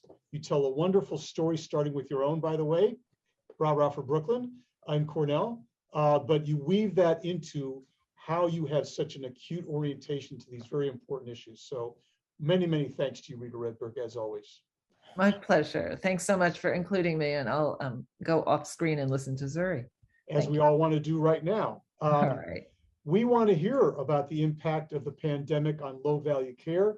Zuri Song is an associate professor of healthcare policy at Harvard Med School. He's also a general internist at the Mass General. By the way, he's going to touch on, there's an article in the American Journal of managed care co-authored by Shahzad, Chernu, and Fendrick, to which I expect he will refer. Zuri, it's great to have you on. You're the right person at the right time. Thank you so much, Cliff. And it's an honor to follow Rita and our other esteemed colleagues from earlier in the day. Cliff, you've set the table incredibly well. I will start with that piece of recent evidence. Let me first share my screen. Is this visible? Yes. Great, thank you.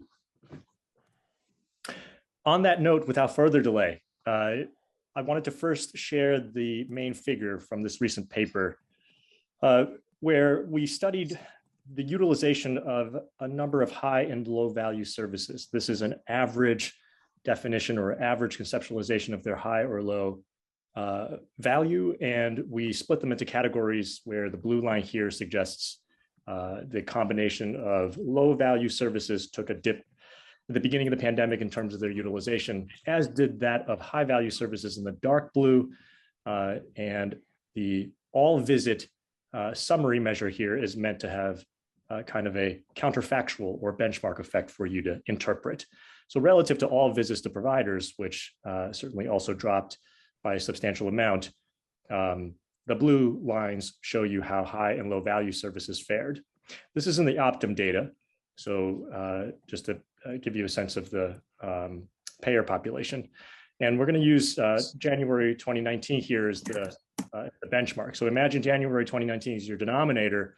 The basic summary statistic comes out to be roughly a 50% drop for both high and low value services around April of 2020. And if we think about January of 2021, over here on the right, as a second sort of cross-sectional pause, then when you compare January 2021 to January of 2019, that 50% drop in high and low value services had more or less recovered, but to different extents. It recovered to an average of 83% of baseline for low value services, and it recovered to an average of 95% of baseline for high value services. So the basic narrative here in this very initial glance at a large commercial population is that high value services on average returned closer to their baseline than did low value services after both took a fairly similar drop at the beginning of the pandemic. So to get into a bit more detail, I'm showing you a table here that puts that picture into numbers. And essentially I've highlighted with red arrows here the low value services that we looked at and left unarrowed the high value services we looked at. You can also see those in the parentheses here, low and high value. And this just gives you a sense of magnitude with the utilization rate in Q1 of 2019, the utilization rate in April of 2020, and finally that in January of 2021. I'm going to briefly open up the chat to see if there is a question here.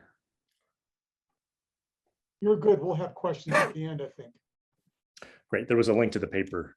Thank you for putting that in. Following Rita's lead, I don't have a personal narrative prepared, but I grew up in Wisconsin for what that's worth. It's geographically close to where Mark is. I'll just leave it at that in terms of a personal narrative. So you can see here, essentially, we've divided the categories of services into those that had a drop and came back, those that had a drop and did not come back, those that had a drop and came back more slowly. That's some of the qualitative categorizing that we did here. And if you look at whether high or low value services account for more or fewer of those buckets, it's difficult to draw a very rigorous conclusion there. You see low value services sort of sprinkled across these buckets.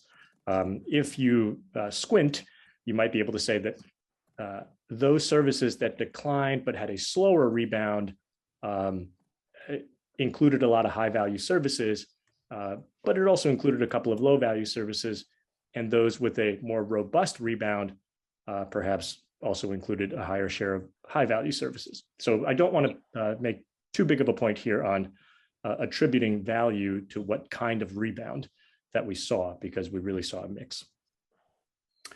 So as a summarizing sentence, we believe that if you think about the mechanism here, it is plausible, though certainly not something we directly tested, that providers coming out of the pandemic may have resumed high value services first or paid attention to getting that backfilled as opposed to resuming lower value services with the same intensity, if you will.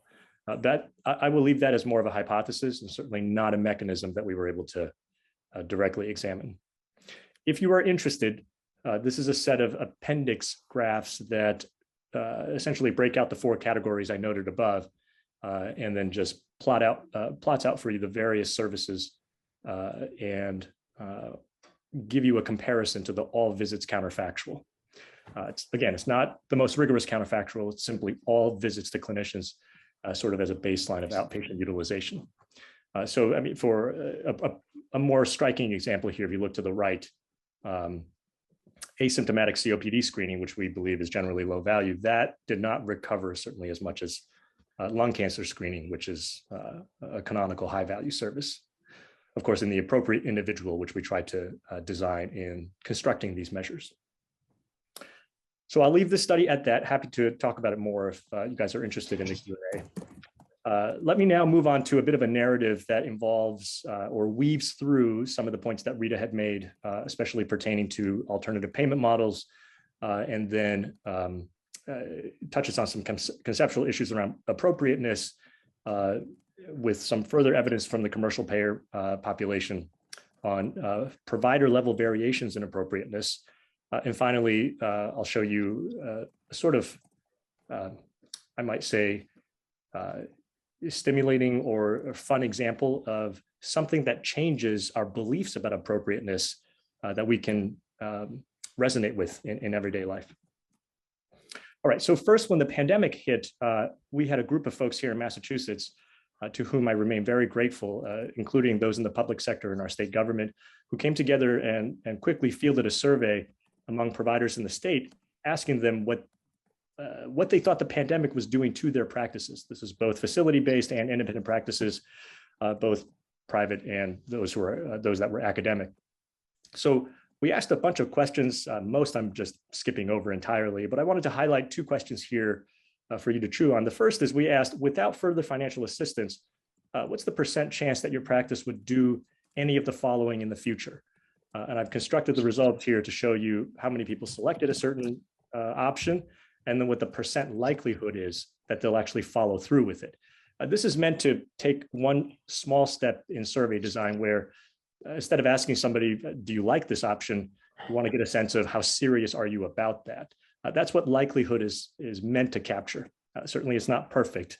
And this was just sort of a massive fielding effort to whoever was willing to answer the survey. We had a lot of help with the state in fielding this. So the row that I wanted to highlight for you is generate more revenue by doing more. You can see here the other options: consolidating, more complete, I'll say, diagnostic coding, evolving towards membership fees, laying off employees, all the things that we've heard a lot since the pandemic started. But this generating revenue piece was very interesting. First, it's, I believe, rather provocative that providers will say, I'll just do more to make up for my lost income. And second, though we don't specify high or low value here, you might plausibly think that not all of those quantities generated to make up for the lost income would be high value. So in that vein, when we ask providers, and this is providers in Massachusetts, what you would do, and by the way, we see a very similar type of response across primary care and medical specialties, surgical specialties, and both independent and part of a facility or owned by an academic or facility center. In that vein, I wanted to go back to a piece of Massachusetts evidence from the AQC evaluation that we had also worked on as part of a large group over the last 10 years. In this global budget evaluation from Blue Cross Blue Shield of Massachusetts, we looked at changes in utilization in this table after 8 years.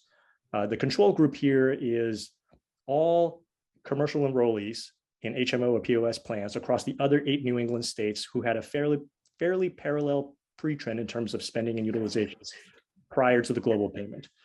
So relative to that counterfactual, which again is not randomized and is not perfectly matched, but was fairly similar on observable characteristics, we're looking at changes in various categories of utilization.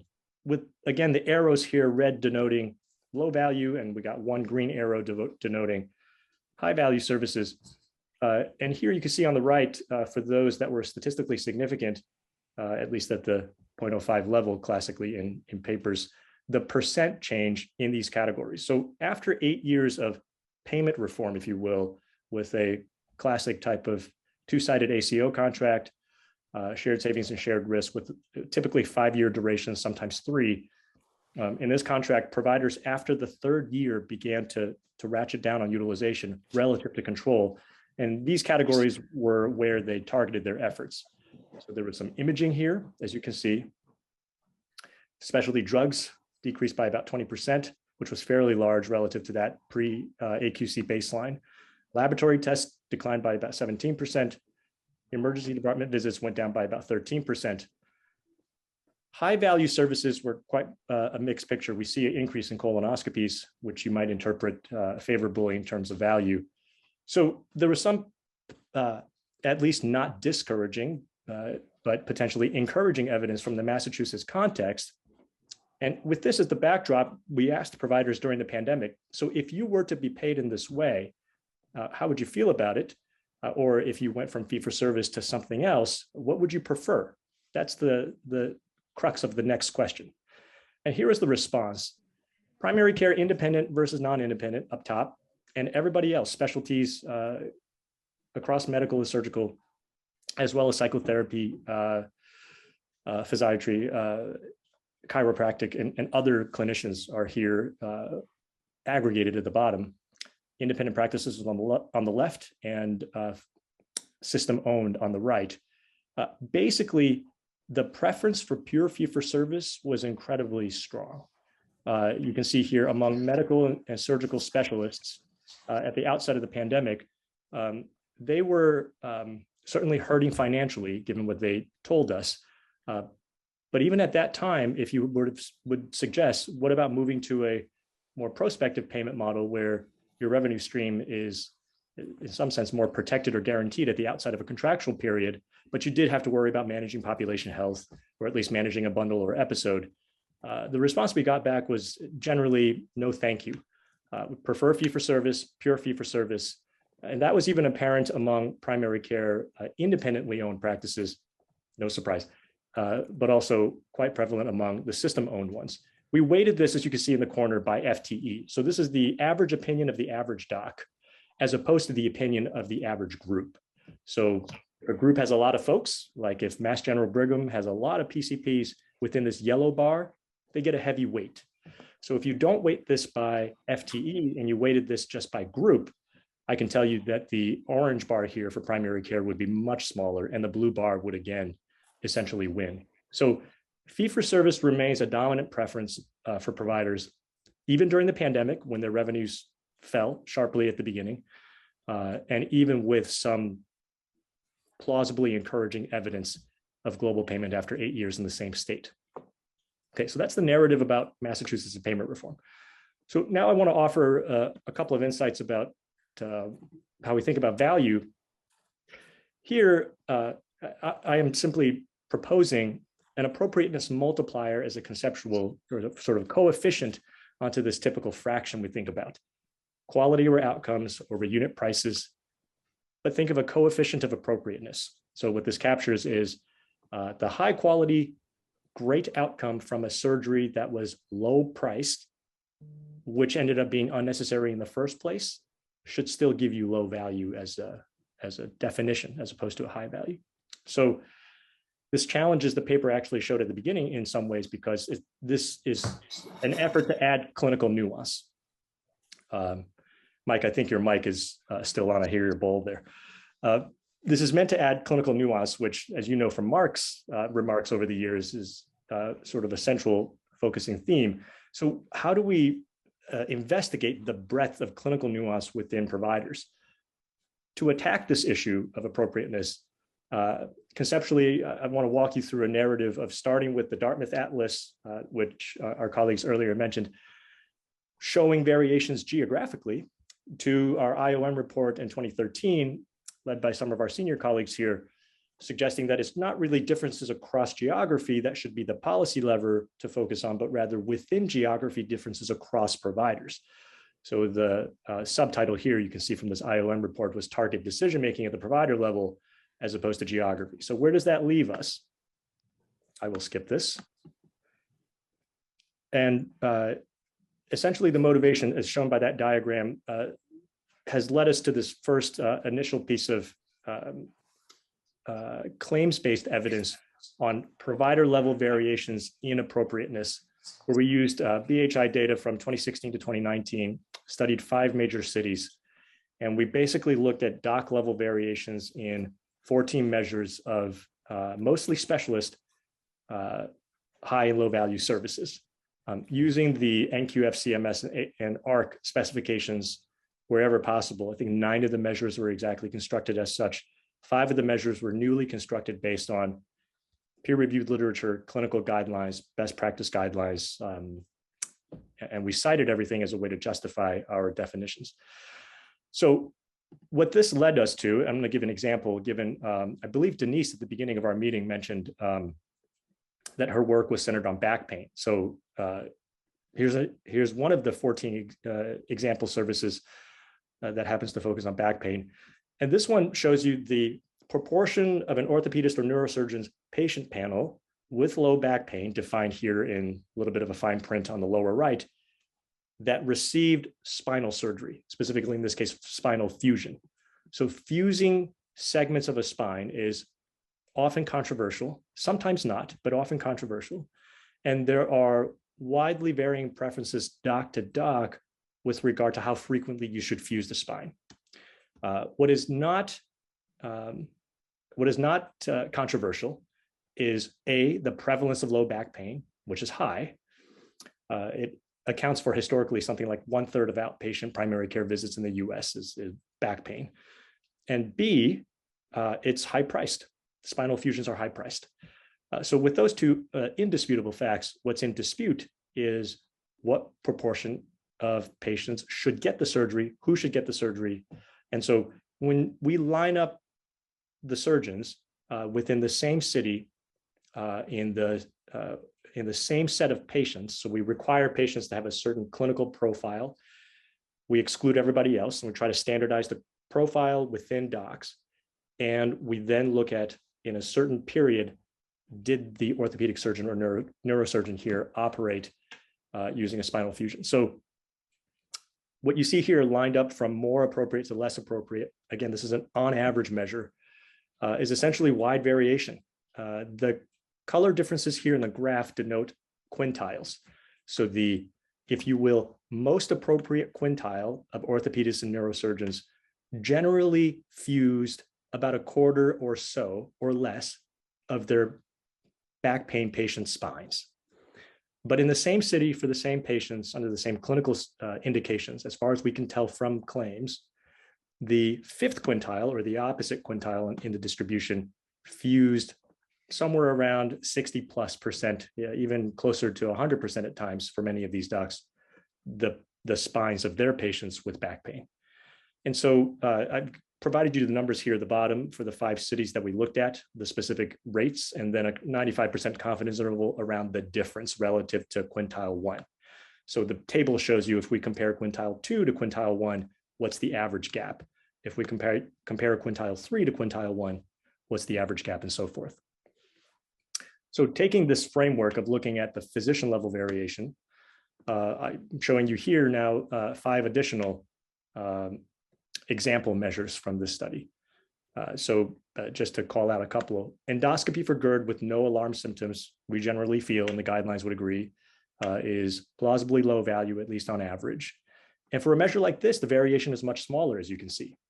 By the way, the vertical lines on each dot, so each dot is a physician, and the vertical line is the 95% confidence interval around our estimate. So to be fair, we cannot say with confidence that, for example, this doc with a very high confidence interval is actually fusing the spines at a lower rate at the 95% confidence interval relative to, say, this neighboring doc in the next quintile, because their 95% confidence intervals overlap. But now if you look at the dark blue and the dark red here on the right, the 95% confidence intervals no longer overlap. So the differences give us much more confidence. So in that vein, here for gastroenterologists, endoscopy for GERD without alarm symptoms, somewhat less variation, and certainly less variation than we can detect relative to some of these other measures. Bronchodilators and COPD, we think of that as more appropriate.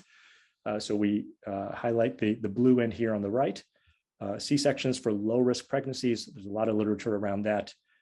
Any physical therapy, so meaning one session, at least one session of PT prior to an elective hip or knee replacement also generates quite a lot of variation with a quintile of more appropriate docs, but still not anywhere close to 100. So that summarizes that work. And then the last thing I want to show you before I open it up is just taking one step further about to think about appropriateness in terms of its underlying clinical or psychological construct, if you will. So we believe clinically, given the evidence, that appropriateness can be measured, assuming that the data are detailed enough. And of course, if you bring in EMR data on top of claims data, a world of opportunities opens up. With that belief, though, in the underlying availability of data to define appropriateness, comes this next question of, is appropriateness fungible in people's minds? So if you are a doctor and you believe option A is appropriate, option B isn't, or more realistically, option A is appropriate for this person, but it's not for that person, does your belief in that difference change if something happens in the world? That's sort of the conceptual question.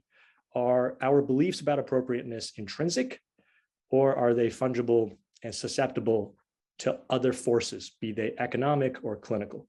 That's the conceptual question here. If you're with me on that, I'm going to show you, I believe Mike has seen this before, essentially a working paper and some developing evidence around just one example of something that can shift our beliefs. So I'm showing you here a specific situation of what happens to the other spouse when one member of a spousal pair has a heart attack. And Rita may have deeper clinical insights about this, given her expertise in cardiology. But here we've looked at essentially over 100,000, if my memory serves me correctly, or perhaps it was several 100,000 individuals, each of whom were part of spousal pairs. So in these several hundreds of thousands of spousal pairs, spouse A has had a heart attack at time 0, this event time 0, just to the right of this vertical red line. Instead of looking at what happens to spouse A, even though spouse A is incredibly important and the index person here in terms of the clinical event, we're looking at the utilization of spouse B. Does spouse B's utilization of stress testing, echocardiograms, cardiac CTs change after spouse A has had, unfortunately, a heart attack? And you can see by the graph here that the answer is unequivocally yes. Relative to a control group which has very parallel pre-trends, the use of these cardiac testing modalities jumps immediately after a spouse has had a heart attack. Now, for that to jump, there's either got to be demand or supply. And so this raises the question of, are patients requesting this? And if so, are providers giving in or agreeing, or are these all high value or low value, essentially is what we're getting at. And so I'm showing you here a decomposition by high and low value. The green line is high value, the red line is low value. The dotted lines are the counterfactuals for each. And what you see here is that if we use a very broad definition of high value, meaning any clinical diagnosis that could make a cardiac CT plausibly appropriate, we will call that high value. So we're willing to be highly sensitive on the high value so that we're hopefully specific on the low value. And you can see that there's a quite noticeable increase in both high and low value utilization, with a bigger jump in high value utilization, probably related to the generosity of our definition for what's high value. But even if we're very generous, low value utilization still jumps immediately after a spouse's heart attack. So this gets to that deeper question. Did the doctor's definition of appropriateness change after a patient's spousal health shock? And if so, why? Or did patient demand change? after such an event. And the last example here is analogous. This is a stroke in a spouse. And the graph shows the change in utilization among the other spouse in the pairs of cardiac, or rather carotid ultrasounds, which are largely inappropriate, except only under specific conditions. Carotid artery catheterizations, which are certainly more invasive and often can shower the brain tissue with small clots that are hard to detect, and CTCTAs and MRAs of the head and neck, which is certainly a higher priced imaging modality. So all of that also jumps quite clearly immediately after a spousal stroke. And here, both high and low value utilization of these imaging and tests or testing modalities jump quite clearly immediately after a spouse's stroke. So it's another example in the cardiovascular domain of apparent changes in preferences, either on the part of patients, if physicians are passive, or on the part of physicians, if patients are passive. This is kind of an economic theoretical depiction, or on the part of both parties, where after an event happens, the patient's demand changes and the provider's supply changes. The supply curve shifts, or you walk along the supply curve, depending on how you think about this. All right, so I've got some extra slides, but I'm going to stop here. I will stop sharing. I'm happy to talk through any part of that narrative or the initial paper. Well, thanks very much, Zuri. Very interesting and kind of a two-part presentation you just gave there. Back to the pandemic, Zuri. What can you say? Let's put it this way, learning from your second presentation about sort of behavioral response and so forth, would you be willing to make any further projections beyond what you showed for the pandemic responses for low and high value services, respectively? Anything to be learned about, your graph ended kind of, and we're still in the pandemic, although Fauci says now maybe we're closer to endemic, but are there any lessons to be learned about your observations that might tell us more about the extent to which we'll see rebound or not with low value services? Thank you, Cliff. That's a great question. I actually think that's an incredibly deep question and quite profound question, because again, it gets at the inherent nature of our conceptualization of appropriateness among providers. There is a chapter in the Handbook of Health Economics, which I worked on with our colleagues David Cutler and Amitabh Chandra about 10 years ago in 2012, that tried to answer the question, when utilization changes, who is the responsible party? Is it patient demand? Is it from patients asking for it? Or is it from providers just delivering it? And most of the literature up to that point, and I would say most of the literature since then, have generally pointed to supply side factors as being dominant. There is some nuance here. In some situations, demand matters for changes in utilization, within which you might imagine changes in appropriateness. But by and large, the provider side, the discretion for utilization lies on the provider side. Physicians generally, in my view, have plenty of opportunities to toggle or modify the preferences of patients. Not always, but generally there is quite a lot of discretion afforded to physicians. And so if we think of it from that standpoint, then your question becomes, how does the pandemic change physician valuations of appropriateness? Right. I think that that's a deep question. And I think that you've got to think about that in the context of economic incentives as well. Suppose a provider practice did not have an underlying fee-for-service chassis, and suppose that it had a prospective payment with simply no drop in revenue at the outset.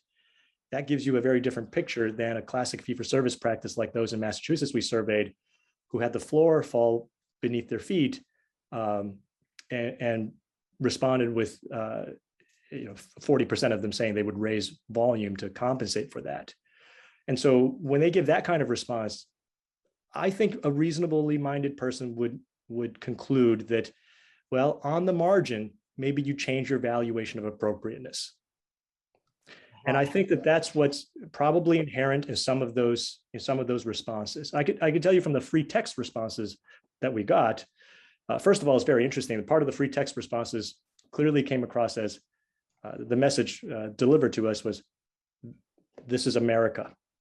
This is a free market. Take your prospective payment ideas and go away.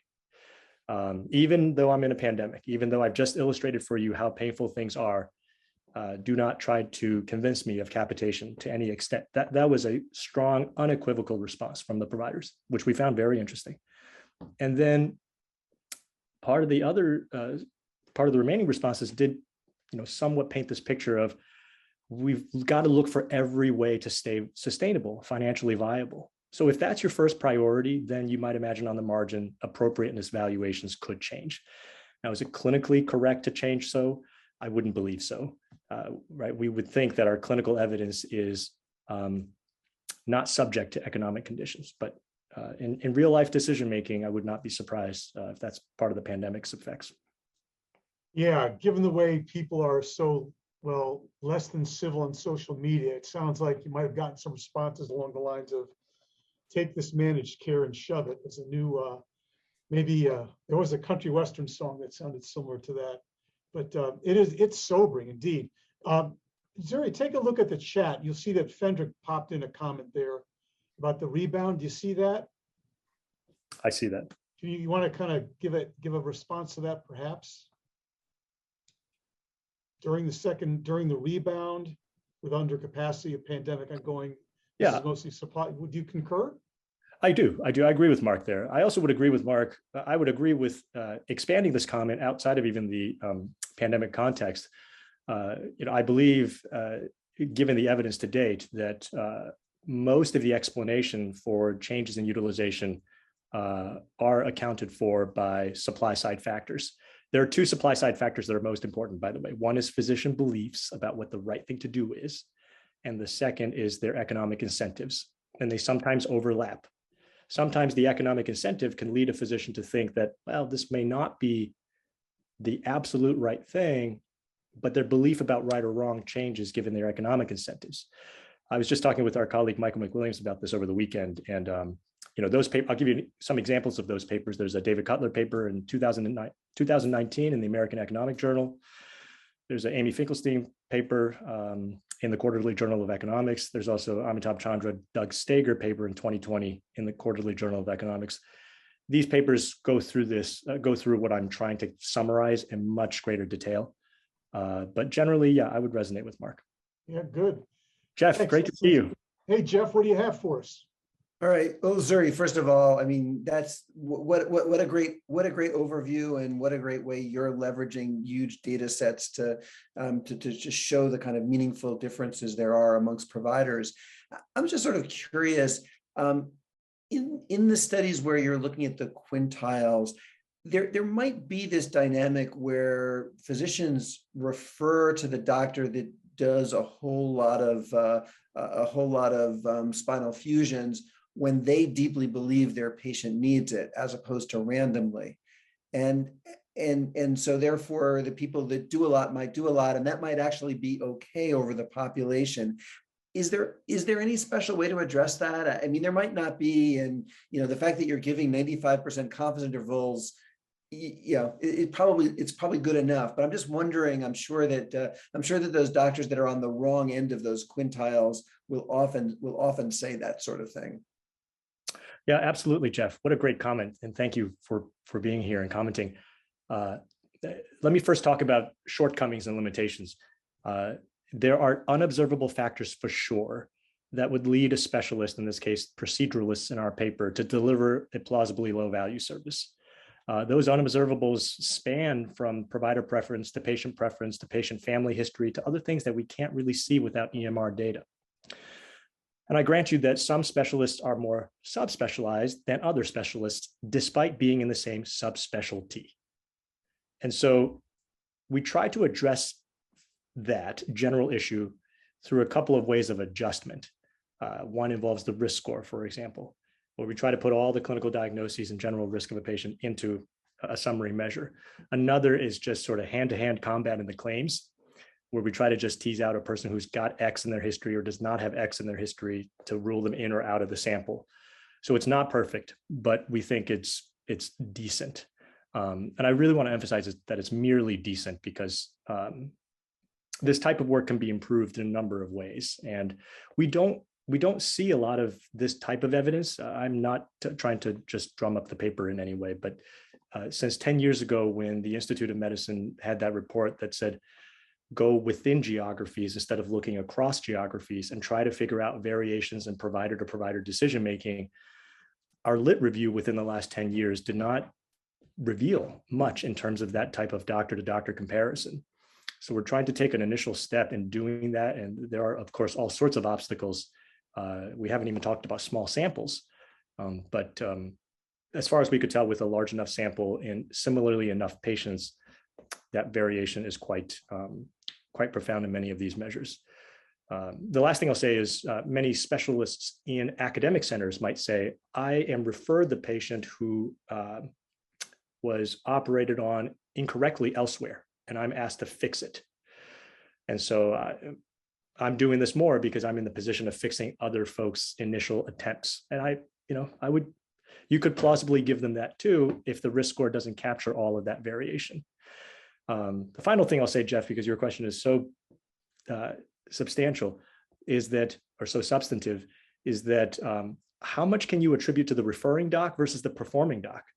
And this is an issue about risk bearing too under prospective payment models. So if you save money under an ACO contract, do you let that money go to primary care because they referred less to the low value specialists, or do you let the low value specialists extract those savings because, well, they changed their decisions? And I think the answer to that lies in, you've got to study and try to separate out what part of the price times quantity effect is from changes in referral patterns and what is from conditional on referring a change in decision-making by the specialist. I think if you can separate that out, which I think mechanically we can do in the data, then that would inform organizations in how to divvy up the pie when there is savings, or shared risk when there isn't savings, instead of conceptually fighting over who deserves the credit. Great response, Zuri. Thanks. And Jeff, thanks for that well-posed question. Zuri, I just want to go quickly to Karen Johnson's wonderful comment in the chat, and because she reflects nicely on those bar graphs you showed with fee-for-service preferences. And she's saying, well, wait a minute, there's a potential alignment between an individual's economic incentives and how their organization is paid. And so she's wondering if that factors into some of your findings. Do you have a thought about that? I do, Cliff. Thank you, Karen. I really appreciate this question. I wish I had included this as a slide, but this was one of the reviewers' points as well. We took a deeper dive in one of the 5 cities where we had organization level data. So we looked at between organization variation and then within variation, within organization doc to doc variation. I wish I had that graph because it cleanly summarizes that even within a city where you see this large doctor to doctor variation, if you then look at within city organizations, the organization to organization variation was quite small. On average, it was quite small. But within those averages and within each organization, now the doc to doc variation was once again quite large. So we think it suggests that most of this variation within cities is accounted for by within organization doc to doc variation, as opposed to different organizations on average doing different things. Okay. Cherno, did you have a question? Mike Cherno, your hand was up a moment ago. I think we're getting to the top of the hour, Cliff. So I was going to ask Zuri a question about which levers he would most pull if he could only pull a few, but I'm not sure how much time we have for that. Well, since you laid it out, Zuri, what's the lever you're going to pull? Can I just let me make it a little bit more multiple choice to be quicker. Okay. So there's a lot of the folks on the call are doing building high value networks. So one tool is call your network in a particular way. Another one is utilization management. We're going to have a big debate on prior auths. So the way to solve this problem is utilization management, because the docs won't do it themselves. One is payment broadly in terms of APMs or narrowly, the way Mark talked about it, pay people not to do things. There's a bunch of stuff Beth Bortz has done, educational interventions. And my last one, which I would rather you not discuss, is cost sharing, because I think it's hard to do a lot of this stuff on cost sharing. So, but all the other ones fit broadly into versions of supply side interventions. Right. What do you think, Zuri? Great, thanks, Mike. So conditional on not talking about cost sharing, here's my response. The first step, I think, would be reasonably appropriate in most urban settings, is to work on networks. Because unless you're dealing with an incredibly subspecialized specialty where in an entire urban area, there are only a handful of providers and they really control all the market power and you cannot help but have them in the network, there is choice in most situations. Now, what opposes that ability to leverage the choice is often the reputational power of providers. I was just having a conversation with my colleague, Mark Shepard, yesterday in our department about the economics of reputation. How do you quantify the pulling force of reputation, basically large AMCs in large urban areas within networks, despite fairly clear evidence that by excluding such organizations from networks, the self-insured employer or the union can save a lot of money. We have some evidence here in the Northeast that we're trying to work on, but it's a slow go, but unpublished evidence showing that a large conglomeration of employers through a union effort by carving out higher priced providers saved a ton of money. And despite some initial pushback from employees, people were generally happy at the end. And even those folks who were upset did not seem to leave the employer. They did not seem to go find other jobs. So I think networks presents a fairly large opportunity. And then let me give you the sort of secondary answer, which is a little more out of left field and more consistent with what Mark said. And that is, if you bear risk as a provider organization, consider changing prices in your fee schedule. I know it's easier said than done because of contractual and legal issues with the providers, but if you become the insurer ostensibly of your managed population, you also control the fee schedule, and the payer just worries about price times quantity at the end of the day, again, conceptually, but you now have the ability as the provider to say, well, based on my specialist department or division's evidence that they themselves generated in their own specialty societies, we should not be doing this thing. And therefore, let's lower the price. The price need not go to zero. Prior auths or utilization review is basically a debate about whether the price should go to zero, whether you deny the thing. But there's a lot of room between zero and the full price. What about a discount? You could still do the low value thing, you just won't get as big of a fee. And we have not, in my view, we have not seen many experiments or efforts to shave the price down as opposed to just deny or prevent the utilization in the first place. So if you're bearing risk, you can change your fee schedule and you can fix a lot of distortions in the fee schedule. I'm not saying it's easy, but I think conceptually it's appealing. Don't talk, Mike. Don't talk, Mike. Don't. Cliff, wrap her up, baby. I'm gonna, but Mike, you've got 5 words. Just no, he gets the final word. Thank you very much, everybody, for attending, and have a wonderful weekend. Special thanks again to all of our sponsors, Janssen, Merck, Pfizer, and Pharma. And we have had a tremendous set of people stay on throughout the course of this event. And I could absolutely not be happier. Double thanks to you, Cliff, because it's not possible without you. Triple thanks to Slow and the VBID Health team, who do a wonderful job to make all of this happen. And quadruple thanks to Mark, who now gets the last word because I've screwed up the order he wanted the final closing to be. You did screw it up, but that's okay. Mark, do you have a final all-embracing comment? I'm gonna say something here for Zuri. So the term out of left field, the baseball stadium in Chicago before Wrigley Field, the psychiatric center in Chicago actually bordered on the left field wall of that baseball stadium, thus the term out of left field being incorrectly politically, but crazy. Love that little thing. So Cliff, bravo, you're spectacular. I also don't want to forget the amazing speakers and the members for their really terrific updates. I think that because of the continuance, particularly in Michigan, of the coronavirus pandemic, the planning committee and the sponsors have agreed, somewhat happily for those who don't like to travel, sadly for Mike and myself who want to see all of you in person, the next convening of this group will be virtual Friday afternoon, October 7th. So you'll be hearing from Susan, Lynn, and Jordan in the newsletters and other types of things, but I'm hopeful, since all of you are sitting in front of some device, that you could block off for the East Coasters, the afternoon, for the West Coasters, the morning, and maybe some of the afternoon for our next convening. We will be sending out follow-up information, but if there's anyone in the audience who thinks of a provocative presenter or topic you would like us to address for the 12th meeting in October or the spring 2023 meeting, please let me know. We already have 2 slots of the 4 filled for October, thankfully, and very, very excited about the momentum, the participation, and the collegiality among most of you between meetings. So please be in touch with us. Cliff, I'll let you say goodbye, but thanks everyone. This was terrific.